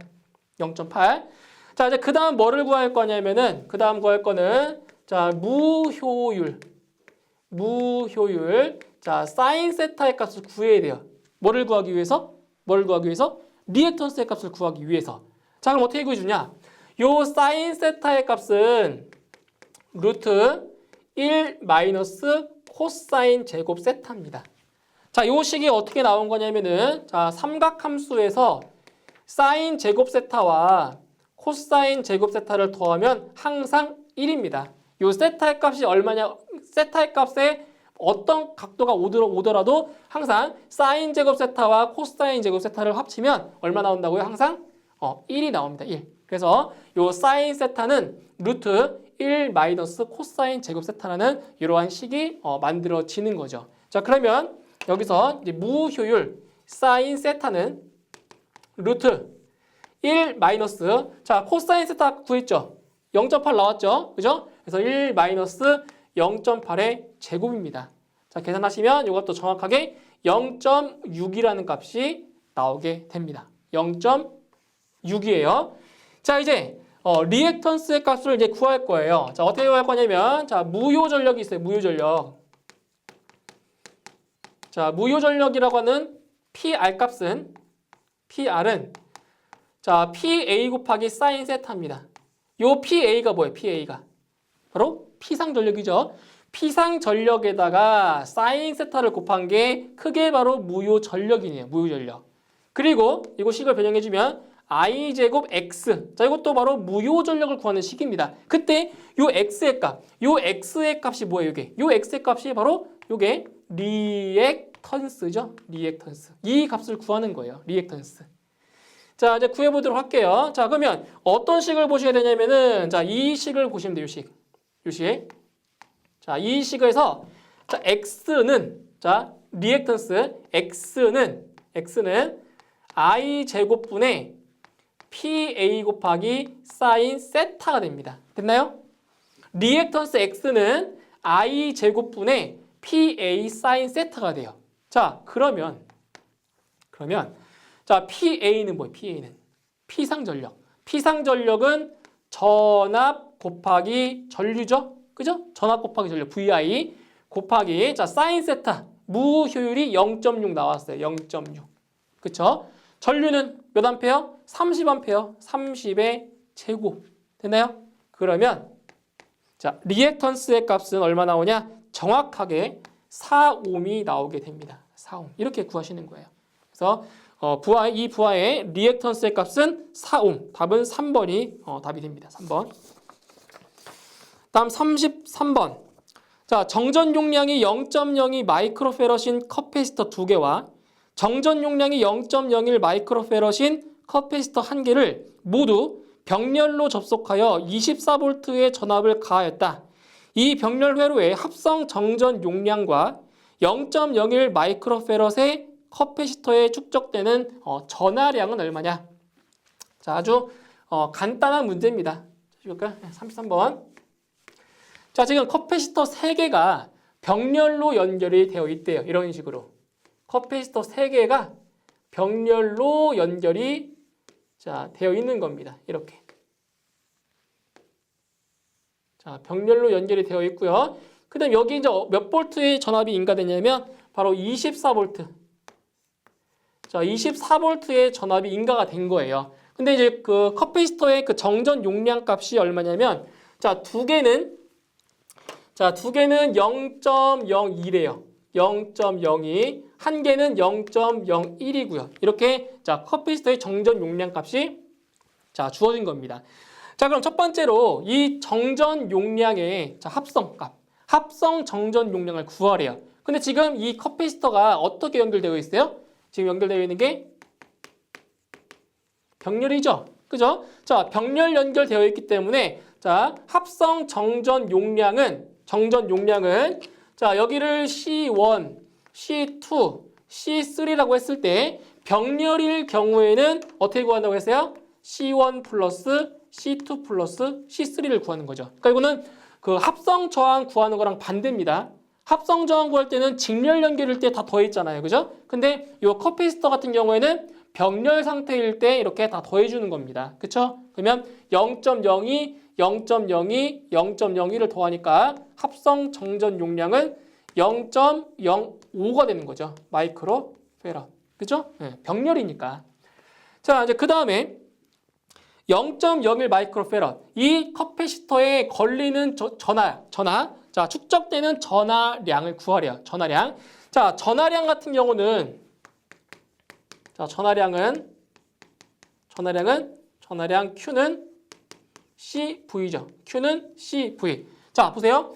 전하량은 정전 용량과 뭐예요? 지금 비례한 거죠. 비례예요. 그러니까 정전 용량이 2배면 전하량도 2배가 된다는 얘기예요. 그죠? 자, 어떻게 하냐? 바로 전하량 Q는 정전 용량에다가 전압을 곱하면 됩니다. 전압을. 그럼 문제 다 나왔잖아요. 잘 보세요. 자, 전하량 Q는 지금 0.01 마이크로페럿이라고 했으니까 0.01 곱하기 몇 볼트라고요? 인가되는 전압이 24V입니다. 됐나요? 24V. 자, 근데 여기서 단위를 잘 보세요. 단위를 잘 보세요. 자, 여기는 0.01 마이크로페럿이죠. 자, 마이크로. 요 마이크로라고 하는 거는 10의 마이너스 6승이에요. 그죠? 10의 마이너스 6승. 그래서 여기는 0.01 곱하기 10의 마이너스 6승 단위는 페럿이 되는 거예요. 여기에다가 24V를 곱하는 겁니다. 그러니까 여기에 단위가 마이크로페럿이 아니라 페럿이기 때문에 이렇게 바꿔준 거예요. 마이크로페럿을. 그래서 이 마이크로를 10의 마이너스 6승으로 바꿔준 겁니다. 이렇게. 자, 이렇게 해서 계산을 하시면 0.01 마이크로페럿의 커패시터에 축적되는 전하량은 얼마 나오냐? 바로 0.24. 이거랑 요거를 곱한 게 0.24죠. 0.24 곱하기 요거 10의 마이너스 6승 쿨롱이 되는 겁니다. 이렇게. 그 보기에 나온 대로 지금 쓴 거예요. 보기에 나와 있는 대로. 자, 이렇게 해서 답은 2번에 해당하는 답이 있습니다. 다음 34번. 자, 그림과 같은 다이오드 회로에서 출력 전압은 얼마냐? 단 다이오드의 전압 강하는 무시한다라고 했습니다. 자, 보실게요. 자, 지금 다이오드 회로가 어떻게 되어 있냐면은 자, 다이오드 3개가 이렇게 연결이 되어 있습니다.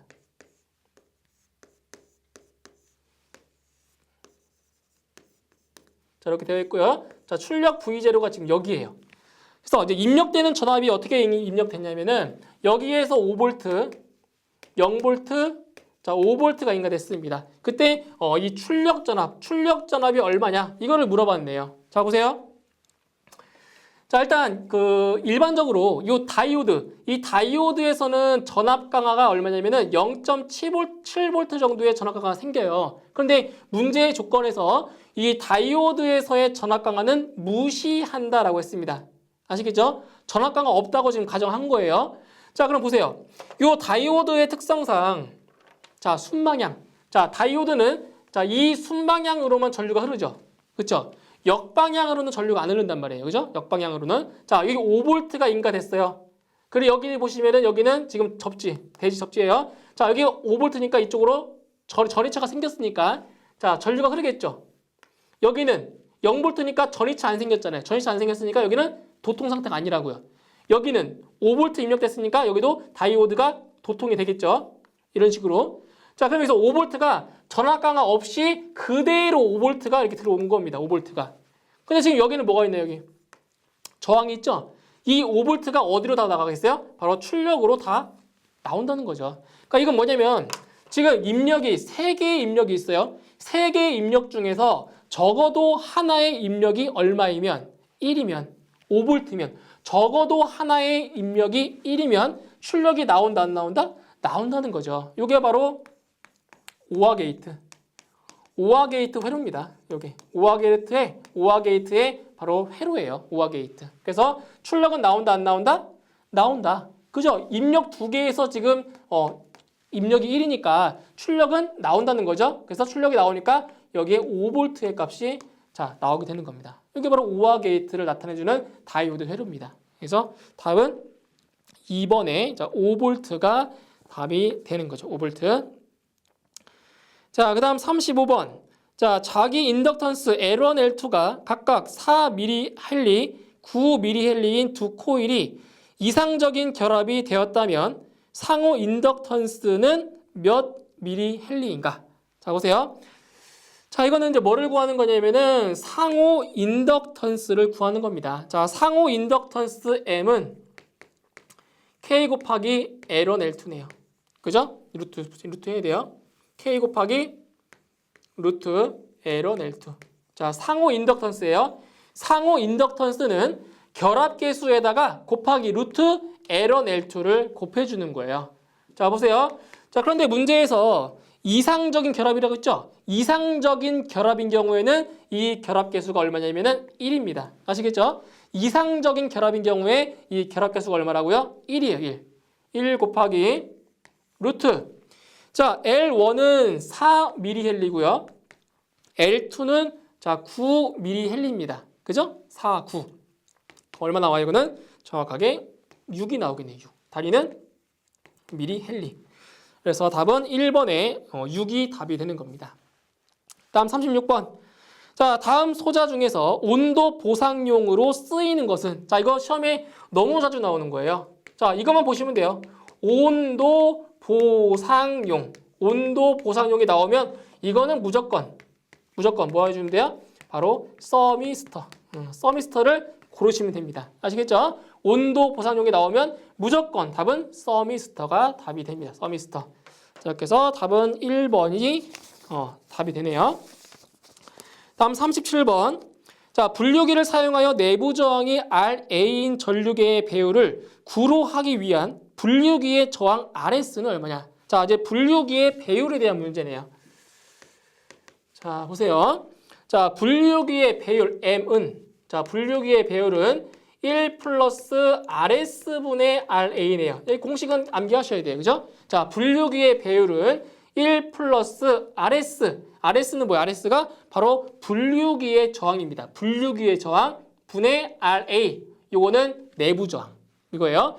그때 이제 뭐를 구하는 거냐면은 분류기의 배율을 9로 하기 위해서 자, RS 분류기의 저항이 어떻게 되느냐 이걸 물어본 겁니다. 그러면 이 식을 자, 변형을 해보도록 할게요. 변형. 잘 보세요. 자, 요 1을 이항시켜주면 M-1은 RS분의 RA가 되는 거죠. 그죠? 이게 이항시켜준 거예요. 그런 다음에 우리는 RS를 구해야 되니까 요 M-1과 요 RS를 자리만 바꾸면 돼요. 자리.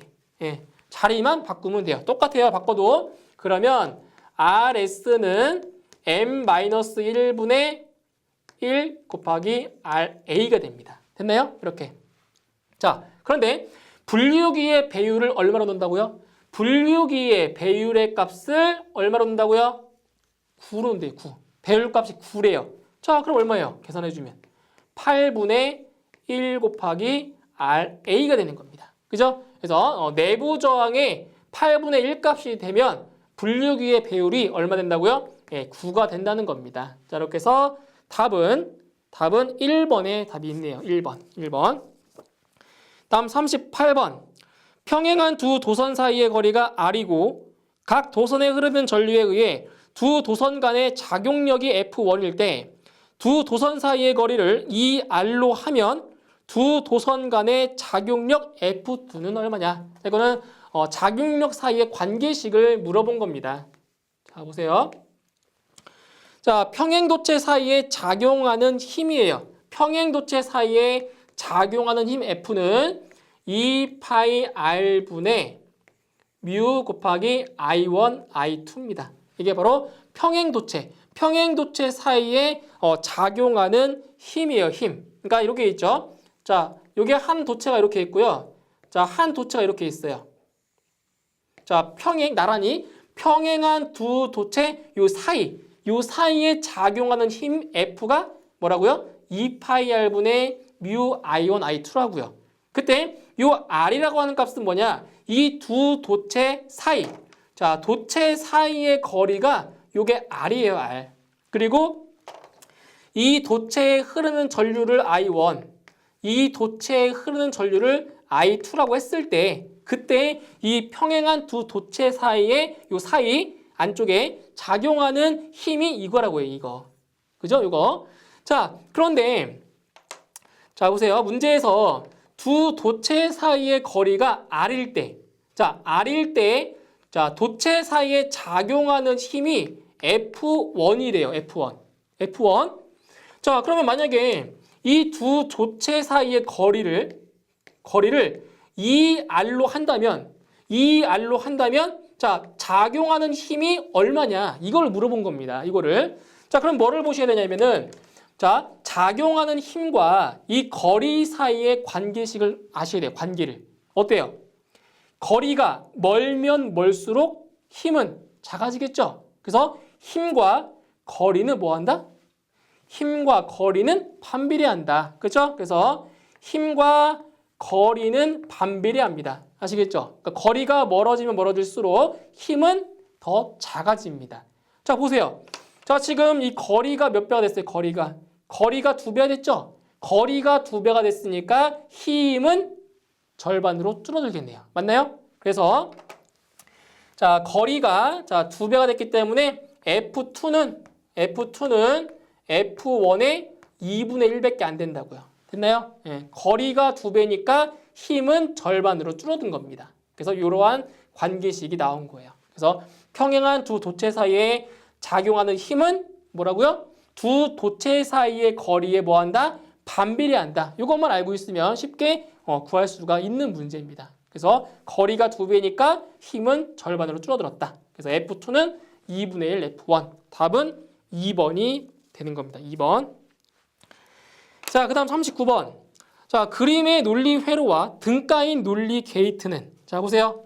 자, 이거는 자, 논리 게이트를 변형할 줄 알아야 돼요. 자, 어떤 논리 게이트냐면 자, 여기에 AND 게이트가 하나 있고요.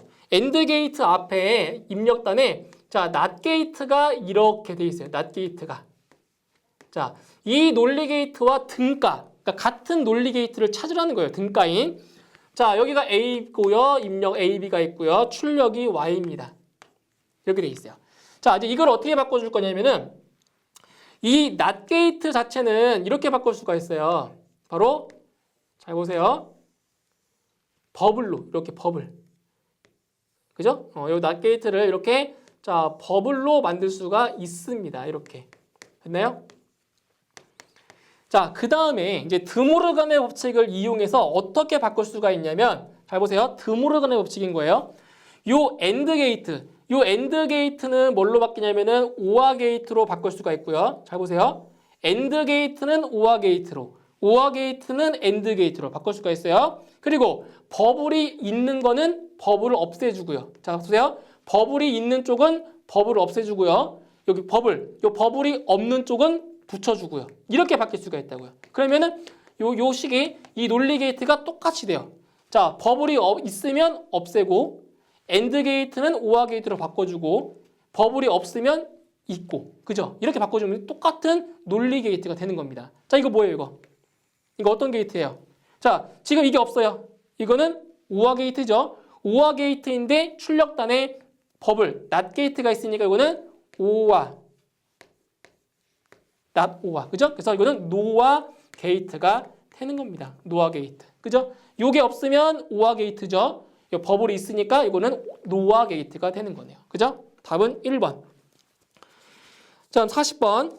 자, LC 직렬 회로에서 직류전압 E를 T는 0초에 인가했을 때 흐르는 전류 IT는. 자, 이 문제는 자, 이거는 좀 공식만 조금 암기를 하셨으면 좋겠어요. 이걸 유도하는 과정이 좀 복잡하기 때문에 이 유도하는 과정까지는 이제 모르셔도 되는데, 자, 이거는 그래서 공식만 좀 기억을 해주시면 좋을 것 같아요. 만약에 이거를 유도 과정이 궁금하다 하신 분들은 질문 게시판에 남겨주시면 제가 질문 게시판에 유도하는 과정을 올려드리도록 하겠습니다. 그래서 자, LC 직렬회로에서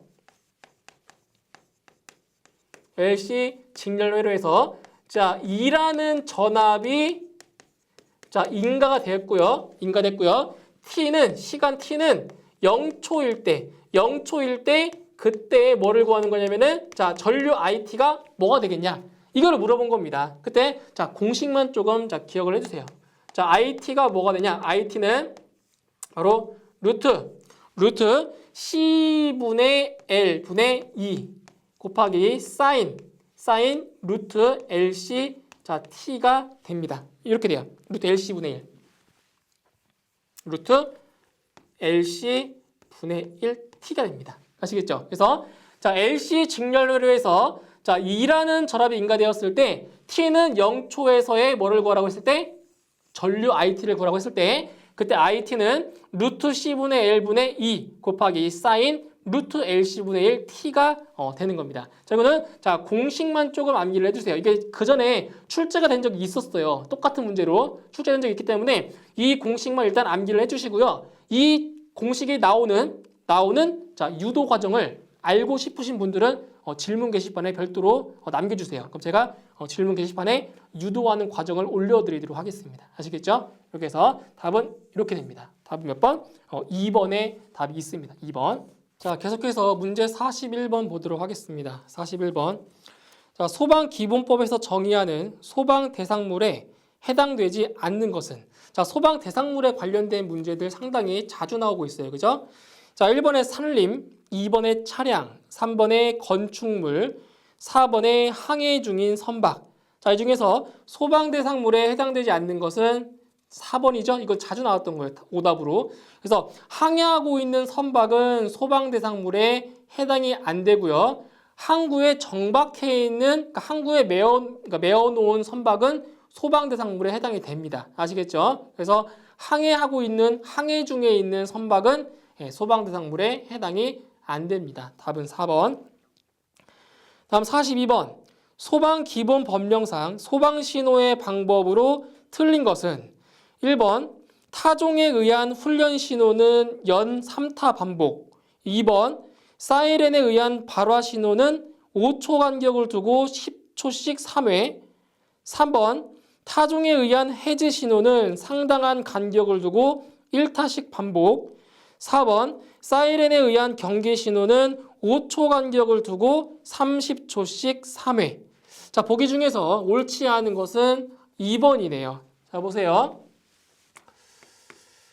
자, 지금 이번에는 어떤 신호냐면은 발화 신호입니다. 발화 신호. 자, 소방 신호는 총 4가지가 있죠. 그죠? 4가지 중에서 이 발화 신호를 자, 사이렌으로 자, 경보를 할 때, 신호를 보낼 때 자, 어떤 식으로 보내야 되냐면은 5초 간격을 두고 자, 5초 간격을 두고 5초씩 3회입니다. 5초씩 3회.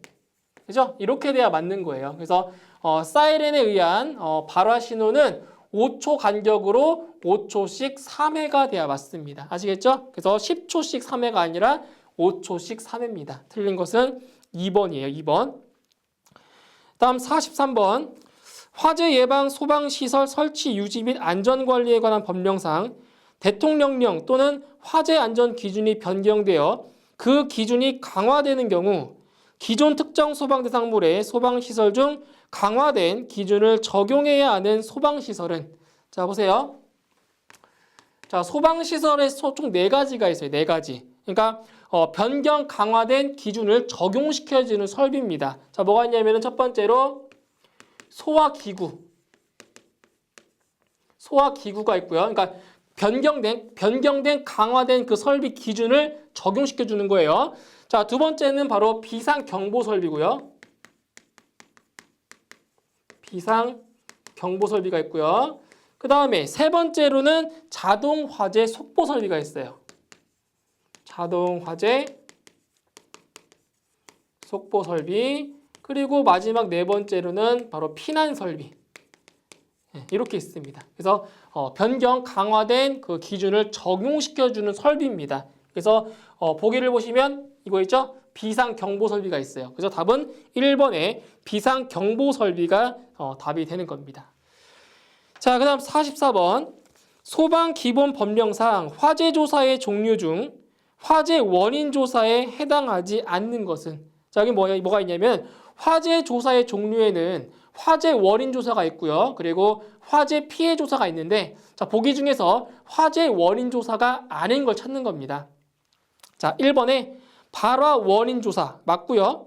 2번 인명 피해 조사 딱 보이잖아요. 그죠? 인명 피해 조사는 원인 조사가 아니라 바로 화재 피해 조사에 해당됩니다. 그죠? 2번이 아니고요. 3번에 연소 상황 조사, 4번에 소방시설 등 조사 이런 것들은 화재 원인 조사에 해당이 되는 겁니다. 그래서 옳지 않은 것은 2번이네요. 2번. 다음 45번. 소방시설 공사업법령상 소방시설업 등록을 하지 아니하고 영업을 한 자에 대한 벌칙은 자, 한 가지입니다. 자, 소방시설 공사법에서 3년 이하의 징역 또는 3천만 원 이하의 벌금에 해당되는 사항은 딱 한 가지예요. 바로 소방시설업 등록을 하지 아니하고 영업을 한 자에 대한 벌칙 기준입니다. 그래서 답은 3번에 3년 이하의 징역 또는 3천만 원 이하의 벌금이 바로 답이 되는 거죠. 3번. 다음 46번. 소방기본법에서 정의하는 소방대의 조직 구성원이 아닌 것은 자, 이것도 상당히 자주 나오는 겁니다. 자, 보세요. 자, 소방대의 구성원이에요. 소방대의 구성원.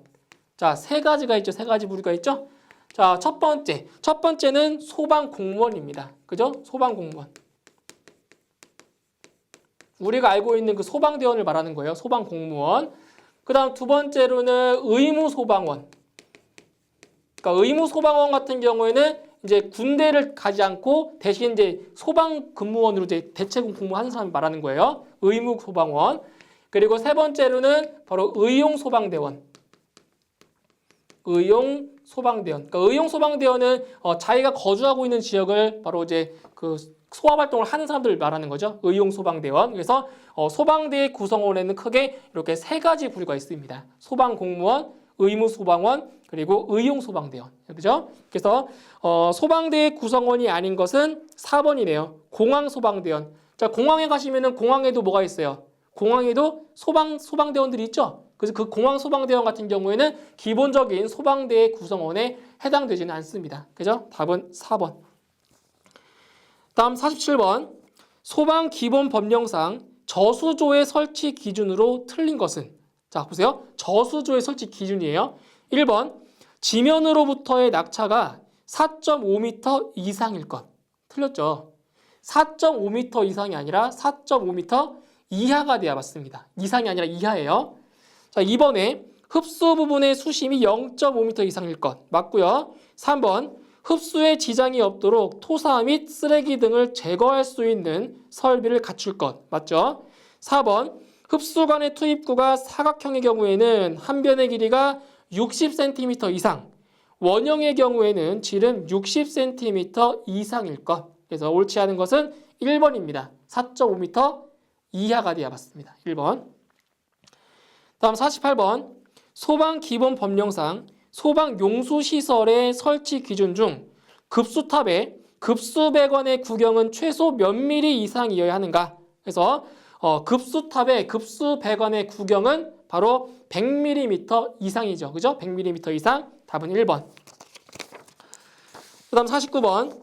화재 예방 소방시설 설치 유지 및 안전관리에 관한 법령상 특정 소방 대상물의 관계인이 수행해야 하는 소방 안전관리 업무가 아닌 것은, 자 보세요. 자, 관계인의 업무가 아닌 걸 찾는 거예요. 관계인. 1번 소방훈련의 지도 감독, 2번 화귀 취급의 감독, 3번 피난시설 방화구획 및 방화시설의 유지관리, 4번 소방시설이나 그 밖의 소방 관련 시설의 유지관리. 자, 이 중에서 특정 소방 대상물의 관계인의 소방 안전관리 업무가 아닌 것은 바로 소방훈련의 지도 감독입니다. 이거는 관계인들의 업무가 아닌 거죠. 1번.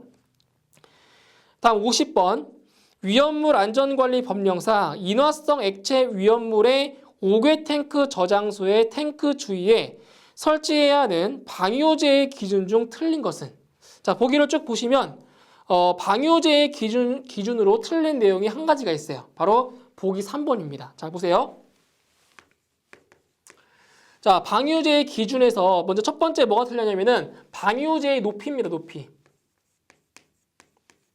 자, 방효제의 높이는 얼마냐면은 높이가 0.5m 이상 그리고 3m 이하가 돼야 돼요. 자, 틀렸죠? 그죠? 보기 보시면. 자, 그 다음 두께. 자, 방효제의 두께입니다. 자, 방효제의 두께는 얼마냐면 0.2m 이상입니다. 0.2m 이상이 돼야 되고요. 자, 그 다음에 지하 매설 깊이. 자, 지하 매설 깊이. 지하 매설 깊이는 바로 1m 이상이 돼야 됩니다. 1m 이상. 자, 이렇게 되기 때문에 바로 보기 3번의 내용이 틀렸다고 볼 수 있습니다. 그죠? 다음 51번. 위험물 안전관리법상 시도지사의 허가를 받지 아니하고 당의 제조소 등을 설치할 수 있는 기준 중 다음 괄호 안에 알맞은 것은? 이건 바로 지정 수량을 물어본 겁니다. 자, 보세요. 농해용, 축산용 또는 수산용으로 필요한 난방시설 또는 건조시설을 위한 지정수량 몇 배 이하? 지정수량 20배 이하의 저장소. 자, 이러한 경우에는 시도지사의 허가를 받지 않고 바로 제조소 등을 설치할 수가 있다는 겁니다. 답은 20배가 답이 되네요. 1번. 다음 52번. 화재 예방, 소방시설 설치 유지 및 안전관리에 관한 법령상 지하가는 연면적이 최소 몇 제곱미터 이상이어야 스프링클러 설비를 설치해야 하는 특정 소방 대상물에 해당하는가? 단, 터널은 제외한다라고 했습니다. 저기는 스프링클러 설비의 설치 대상 중에서 터널을 제외한 지하가, 자, 지하가의 연면적 기준을 물어본 겁니다. 그래서 터널을 제외한 지하가의 연면적이 1000제곱미터 이상이 되었을 때 스프링클러 설비를 설치할 수가 있는 겁니다. 그래서 답은 3번의 1000제곱미터가 답이 되겠네요. 자, 다음 53번. 화재 예방, 소방시설 설치 유지 및 안전관리에 관한 법령상 자동화재 탐지 설비를 설치해야 하는 특정 소방 대상물에 대한 기준 중 괄호에 알맞은 것은? 자, 이것도 면적에 대한 문제가 나왔습니다. 보세요. 목욕장을 제외한 근린생활시설, 정신의료기관 또는 요양병원을 제외한 의료시설, 숙박시설, 위락시설, 장례시설 및 복합건축물로서 연면적 얼마 이상인 것? 연면적 600제곱미터 이상인 경우에 바로 자동 화재 탐지 설비를 설치할 수가 있는 거죠. 그죠? 그래서 답은 연면적 600제곱미터 이상입니다. 답은 2번. 자, 다음 54번. 위험물 안전관리법상 업무상 과실로 제조소 등에서 위험물을 유출, 방출 또는 확산시켜 사람의 생명, 신체 또는 재산에 대하여 위험을 발생시킨 자에 대한 벌칙 기준은, 자, 이러한 경우에는 바로 7년 이하의 징역 또는 7천만 원 이하의 벌금에 해당이 되는 겁니다. 아시겠죠? 자, 그 다음에 55번. 화재 예방 소방시설 설치 유지 및 안전관리에 관한 법령상 건축 허가 등의 동의 대상물의 범위 기준 중 틀린 것은, 자, 이것도 자주 나오는 겁니다. 건축 허가 등의 동의 대상물의 범위. 자, 1번. 건축 등을 하려는 학교시설 연면적 200제곱미터 이상. 자, 틀렸네요. 연면적이 200제곱미터 이상에 해당되는 것은 바로 노유자 시설입니다. 자, 학교 같은 경우에는 연면적이 100제곱미터 이상인 경우에 바로 건축 허가 등의 동의 대상물에 해당이 되는 거죠. 그래서 1번이 틀렸네요. 연면적 200제곱미터가 아니라 100제곱미터 이상이 돼야 맞습니다. 답은 1번이에요. 다음 56번. 위험물 안전관리 법령상 위험물의 유별 저장 취급의 공통기준 중 다음 괄호 안에 알맞은 것은, 자, 이거는 위험물 같은 경우에는 크게 제1류부터 6류까지 6가지로 분류할 수 있는데 그 중에서 제 몇 류 위험물인지를 자 물어보는 문제입니다. 자, 보실게요. 자, 이 위험물은 산화제와의 접촉, 혼합이나 불티, 불꽃, 고온체와의 접근 또는 과열을 피하는 한편 철분, 금속분, 마그네슘 및 이를 함유한 것에 있어서는 물이나 산과의 접촉을 피하고 인화성 고체에 있어서는 함부로 증기를 발생시키지 아니하여야 한다. 자, 이건 뭐예요? 바로 제2류 위험물에 해당하는 내용입니다. 그래서 답은 2번에 제2류가 답이 되겠네요. 자, 다음 57번. 화재 예방, 소방시설 설치 유지 및 안전관리에 관한 법령상 소방안전관리 대상물의 소방계획서에 포함되어야 하는 사항이 아닌 것은, 자, 소방계획서에 포함되지 않는 사항을 찾는 겁니다. 그래서 보기를 쭉 보시면 바로 2번이 답이 되겠네요. 2번. 위험물 안전관리법에 따라 예방규정을 정하는 제조소 등의 위험물 저장 취급에 관한 사항. 요 2번 보기는 바로 소방계획서에 포함되지 않는 사항입니다. 나머지 1번, 3번, 4번은 모두 소방계획서에 포함이 되어야 될 사항이 되겠고요. 답은 2번이 되겠네요. 자, 다음 58번. 화재 예방, 소방시설 설치 유지 및 안전관리에 관한 법령상 특정 소방대상물의 소방시설 설치의 면제 기준 중 다음 괄호 안에 알맞은 것은, 자, 이거는 소방시설 설치의 면제 기준 중에서 바로 이거는 이제 물 분무 등, 이거는 바로 특정 소방대상물의 소방시설 설치 유지 중에서 괄호 안에 알맞은 것을 찾는 겁니다. 자, 네모 안에 있는 박스를 보도록 할게요. 자, 물 분무 등 소화 설비를 설치해야 하는 차고, 주차장에 이것을 화재 안전 기준에 적합하게 설치한 경우에는 그 설비의 유효 범위에서 설치가 면제된다. 자, 괄호에 뭐가 들어가야 돼요? 자, 물 분무 등 소화 설비를 설치해야 되는 차고나 주차장에 바로 스프링클러 설비를 화재 안전 기준에 적합하게 설치한 경우에는 바로 물 분무 등 소화 설비를 설치하지 아니할 수 있다라는 겁니다. 그래서 괄호 안에 들어갈 내용은 바로 스프링클러 설비입니다. 2번. 자, 다음 59번. 화재 예방 소방시설 설치 유지 및 안전관리에 관한 법령상 형식 승인을 받지 아니한 소방용품을 판매하거나 판매 목적으로 진열하거나 소방시설 공사에 사용한 자에 대한 벌칙 기준은, 자, 이러한 경우에는 바로 3년 이하의 징역 또는 3천만 원 이하의 벌금에 해당이 되는 겁니다. 답은 1번. 다음 60번. 소방시설 공사업 법령상 공사 감리자 지정 대상 특정 소방 대상물의 범위가 아닌 것은, 그래서 이거는 공사 감리자 지정 대상 특정 소방 대상물의 범위에 해당되지 않는 걸 찾는 겁니다. 자, 1번에 물 분무 등 소화 설비를 신설, 개설하거나 방호, 방수 구역을 증설할 때, 자, 1번은 맞고요. 2번 재현 설비를 신설, 개설하거나 재현 구역을 증설할 때 2번도 해당되는 거죠. 3번 연소 방지 설비를 신설, 개설하거나 살수 구역을 증설할 때 자, 3번도 마찬가지 해당됩니다. 자, 4번 틀렸어요. 보세요. 캐비닛형 간이 스프링클러를 신설, 개설하거나 방호, 방수 구역을 증설할 때 자, 여기 좀 헷갈리기 쉬워요. 잘 보세요. 스프링클러 설비 등을 신설, 개설하거나 방호, 방수 구역을 증설할 경우에는 범위에 해당이 되는데 문제에서 캐비닛형 간이 스프링클러 설비는 제외입니다. 제외 대상이기 때문에 보기 4번은 범위에 들어가지 않습니다. 이렇게 해서 답은 4번이 답이 됩니다. 자, 계속해서 문제 61번 보도록 하겠습니다. 61번.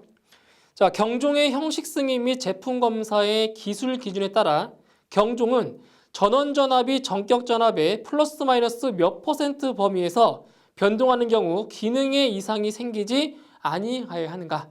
자, 경종 같은 경우는 전원 전압이 전격 전압의 플러스 마이너스 20%의 자, 변동이 있을 때 그때에도 바로 작동에 이상이 없어야 되는 거죠. 그래서 전격 전압의 80%에서 120%까지 변동이 있을 때 작동에 이상이 없어야 됩니다. 그래서 답은 3번에 20%가 답이 되는 겁니다. 답은 3번. 다음 62번. 비상 콘센트 설비의 화재 안전 기준에 따라 하나의 전용 회로에 단상 교류 비상 콘센트 6개를 연결하는 경우 전선의 용량은 몇 kVA 이상이어야 하는가? 자, 보세요. 자, 비상 콘센트 한 개당 그 공급 용량은 얼마냐면 1.5 kVA 이상이에요. 그거 보세요. 자, 어떻게 계산이 되는 거냐면 자, 설치된 비상 콘센트의 개수가 한 개. 자, 한 개인 경우에는 공급 용량. 자, 공급 용량이 1.5 kVA 자, 이상이 되는 거고요. 자, 두 개다. 그럼 두 개인 경우에는 두 개니까 두 배. 얼마? 3 kVA 이상이에요. 자, 설치된 게 세 개다. 그럼 세 개면은 얼마예요? 4.5 kVA 자, 이상입니다. 그런데 설치된 비상 콘센트의 개수가 3개 이상인 경우에는 몇 개로 보면 돼요? 전부 다 3개로 보시면 됩니다. 그러니까 만약에 4개다. 자, 4개라고 할지라도 똑같이 4.5 kVA 이상. 자, 5개다. 5개라고 해도 공급 용량은 4.5 kVA 이상. 그래서 3개 이상인 경우에는 전부 다 4.5 kVA 이상이라고 보시면 됩니다. 답은 3번. 다음 63번. 자동 화재 속보 설비의 속보기의 성능 인증 및 제품 검사의 기술 기준에 따른 속보기의 구조에 대한 설명으로 틀린 것은 자, 속보기의 구조에 대한 내용이에요. 1번. 수동 통화용 송수화 장치를 설치해야 한다. 맞고요. 2번. 접지 전극의 직류 전류를 통하는 회로 방식을 사용해야 한다. 자, 2번 틀렸네요. 그래서 직류 전류를 통하는 회로 방식은 사용하지 않습니다. 2번 틀렸어요. 그리고 3번과 4번에 대한 내용도 다 맞는 내용이고요. 그래서 옳지 않은 것은 2번입니다. 다음 64번. 공기관식 차동식 분포형 감지기의 기능 시험을 하였더니 검출기의 접점 수고치가 규정 이상으로 되어 있었다. 이때 발생되는 장애로 볼 수 있는 것은 자, 여기서 접점 수고치라고 하는 거는 접점 간격입니다. 접점 간격이 규정치보다 이상이 되었다고 하면 즉 간격이 멀어진 거죠. 접점 사이의 간격이 멀어지면 바로 감지기의 동작이 그만큼 더 늦어지는 겁니다. 그죠? 반대로 접점 간격이 더 좁아졌다. 자, 좁아진 경우에는 어때요? 감지기의 작동이 더 빨라지는 거고요. 그래서 답은 1번. 작동이 늦어진다가 답이 되는 겁니다. 아시겠죠? 1번. 다음 65번. 누전경보기의 화재 안전 기준에 따라 누전경보기의 수신부를 설치할 수 있는 장소는 자, 여기는 누전경보기의 수신부 설치 제외 장소에 대한 내용인 거예요. 그래서 보시면 1번에 습도가 낮은 장소. 그죠? 답은 1번이에요. 그러니까 뭐냐면 누전경보기의 수신부 설치 제외 장소에 뭐가 있냐면 습도가 높은 장소는 설치할 수가 없어요. 그런데 습도가 낮은 장소라고 했으니까 바로 누전경보기의 수신부를 설치할 수가 있는 거죠. 그래서 답은 1번이 맞고요. 2번과 3번, 4번은 모두 누전경보기의 수신부 설치 제외 대상에 해당이 됩니다. 그죠? 답은 1번. 다음 66번. 자동 화재 탐지 설비 및 시각 경보 장치의 화재 안전 기준에 따라 특정 소방 대상물 중 화재 신호를 발신하고 그 신호를 수신 및 유효하게 제어할 수 있는 구역을 무엇이라 하는가? 바로 경계 구역에 대한 내용이죠. 그래서 답은 3번에 경계 구역이 답이 됩니다. 3번. 다음 67번. 무선통신 보조 설비의 화재 안전 기준에 따라 지표면으로부터의 깊이가 몇 미터 이하인 경우에는 해당 층에 하나여 무선통신 보조 설비를 설치하지 아니할 수 있는가? 자, 이 문제는 무선통신 보조 설비의 설치 제외에 대한 문제가 되는 겁니다. 자, 두 가지 경우가 있어요. 자, 첫 번째는 뭐냐면 특정 소방 대상물의 바닥 부분 2면 이상이 지표면과 동일하거나 또는 지표면으로부터의 깊이가 1m 이하인 경우에는 무선통신 보조 설비를 설치하지 아니할 수 있는 겁니다. 이렇게 해서 답은 2번에 1m가 답이 되겠네요. 2번. 다음 68번. 소방시설용 비상전원 수전 설비의 화재 안전 기준 용어의 정의에 따라 수용 장소의 조형물의 옆면 등에 시설하는 전선으로서 그 수용 장소의 인입구에 이르는 부분의 전선은 무엇인가? 자, 용어를 물어봤어요. 그래서 수용 장소의 인입구에 이르는 부분에 해당하는 전선, 바로 인입선에 해당하는 겁니다. 인입선. 답은 1번이 답이 되겠고요. 다음 69번. 감지기의 형식 승인 및 제품 검사의 기술 기준에 따라 단독 경보형 감지기의 일반 기능에 대한 내용이다. 다음 괄호에 들어갈 내용으로 옳은 것은? 자, 내용 보도록 할게요. 자, 주기적으로 섬광하는 전원 표시 등에 의하여 전원의 정상 여부를 감시할 수 있는 기능이 있어야 하며 전원의 정상 상태를 표시하는 전원 표시 등의 섬광 주기는 몇 초 이내? 섬광 주기는 1초 이내의 점등과 그리고 30초에서 60초 이내의 소등으로 이루어져야 한다. 그래서 A에는 1초가 들어가고요. B에는 30초, 그리고 C에는 60초가 들어가면 됩니다. 답은 2번. 다음 70번. 비상 콘센트 설비의 성능 인증 및 제품 검사의 기술 기준에 따른 표시 등의 구조 및 기능에 대한 내용이다. 다음 괄호에 들어갈 내용으로 옳은 것은? 자, 내용 볼게요. 자, 일단 적색으로 표시되어야 하며 주위의 밝기가 바로 300룩스 이상인 장소에서 측정하여 앞면으로부터 3m 떨어진 곳에서 켜진 등이 확실히 식별되어야 한다. 그래서 A에는 300룩스가 들어가고요. B에는 3m가 들어가면 됩니다. 답은 2번. 다음 71번. 유도 등의 형식 승인 및 제품 검사의 기술 기준에 따라 영상 표시 소자를 이용하여 피난 유도 표시 형상을 영상으로 구현하는 방식은 바로 이거는 패널식에 대한 겁니다. 그래서 피난 유도 표시 형상을 어떻게 영상으로 표시하는 방법인 겁니다. 답은 2번에 패널식이 답이 되는 겁니다. 2번. 다음 72번. 유도 등의 형식 승인 및 제품 검사의 기술 기준에 따라 객석 유도 등은 바닥면 또는 디딤 바닥면에서 높이 0.5m의 위치에 설치하고 그 유도 등의 바로 밑에서 0.3m 떨어진 위치에서의 수평 조도가 몇 룩스 이상이어야 하는가? 바로 조도는 바로 0.2룩스 이상이 되어야 합니다. 답은 2번. 다음 73번. 일반적인 비상방송 설비의 개통도이다. 다음의 괄호에 들어갈 내용으로 옳은 것은? 자, 이제 한번 보도록 할게요. 자, 구조인데 어떤 구조냐면은 바로 비상방송 설비의 개통도입니다. 자, 여기 일단 뭐가 있냐면은 여기에 자, 감지기. 자, 감지기가 있고요. 그 다음에 기동장치가 있어요. 기동장치. 자, 기동장치가 있고요. 자, 감지기와 기동장치에서 어디로 연결이 되냐면은 자, 어디로 연결되냐면은 바로 여기에 여기. 지금 문제에서 물어본 게 여기에 어떠한 장치가 들어간지를 물어본 거예요. 그 다음 뒤쪽은 이제 그대로 두시고요.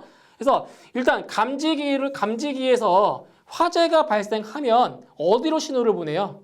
어디로 보내요? 바로 수신부로 신호를 보내는 거죠. 그래서 여기 네모에 들어갈 내용은 뭐냐면 바로 수신기가 들어가게 되는 겁니다. 수신기.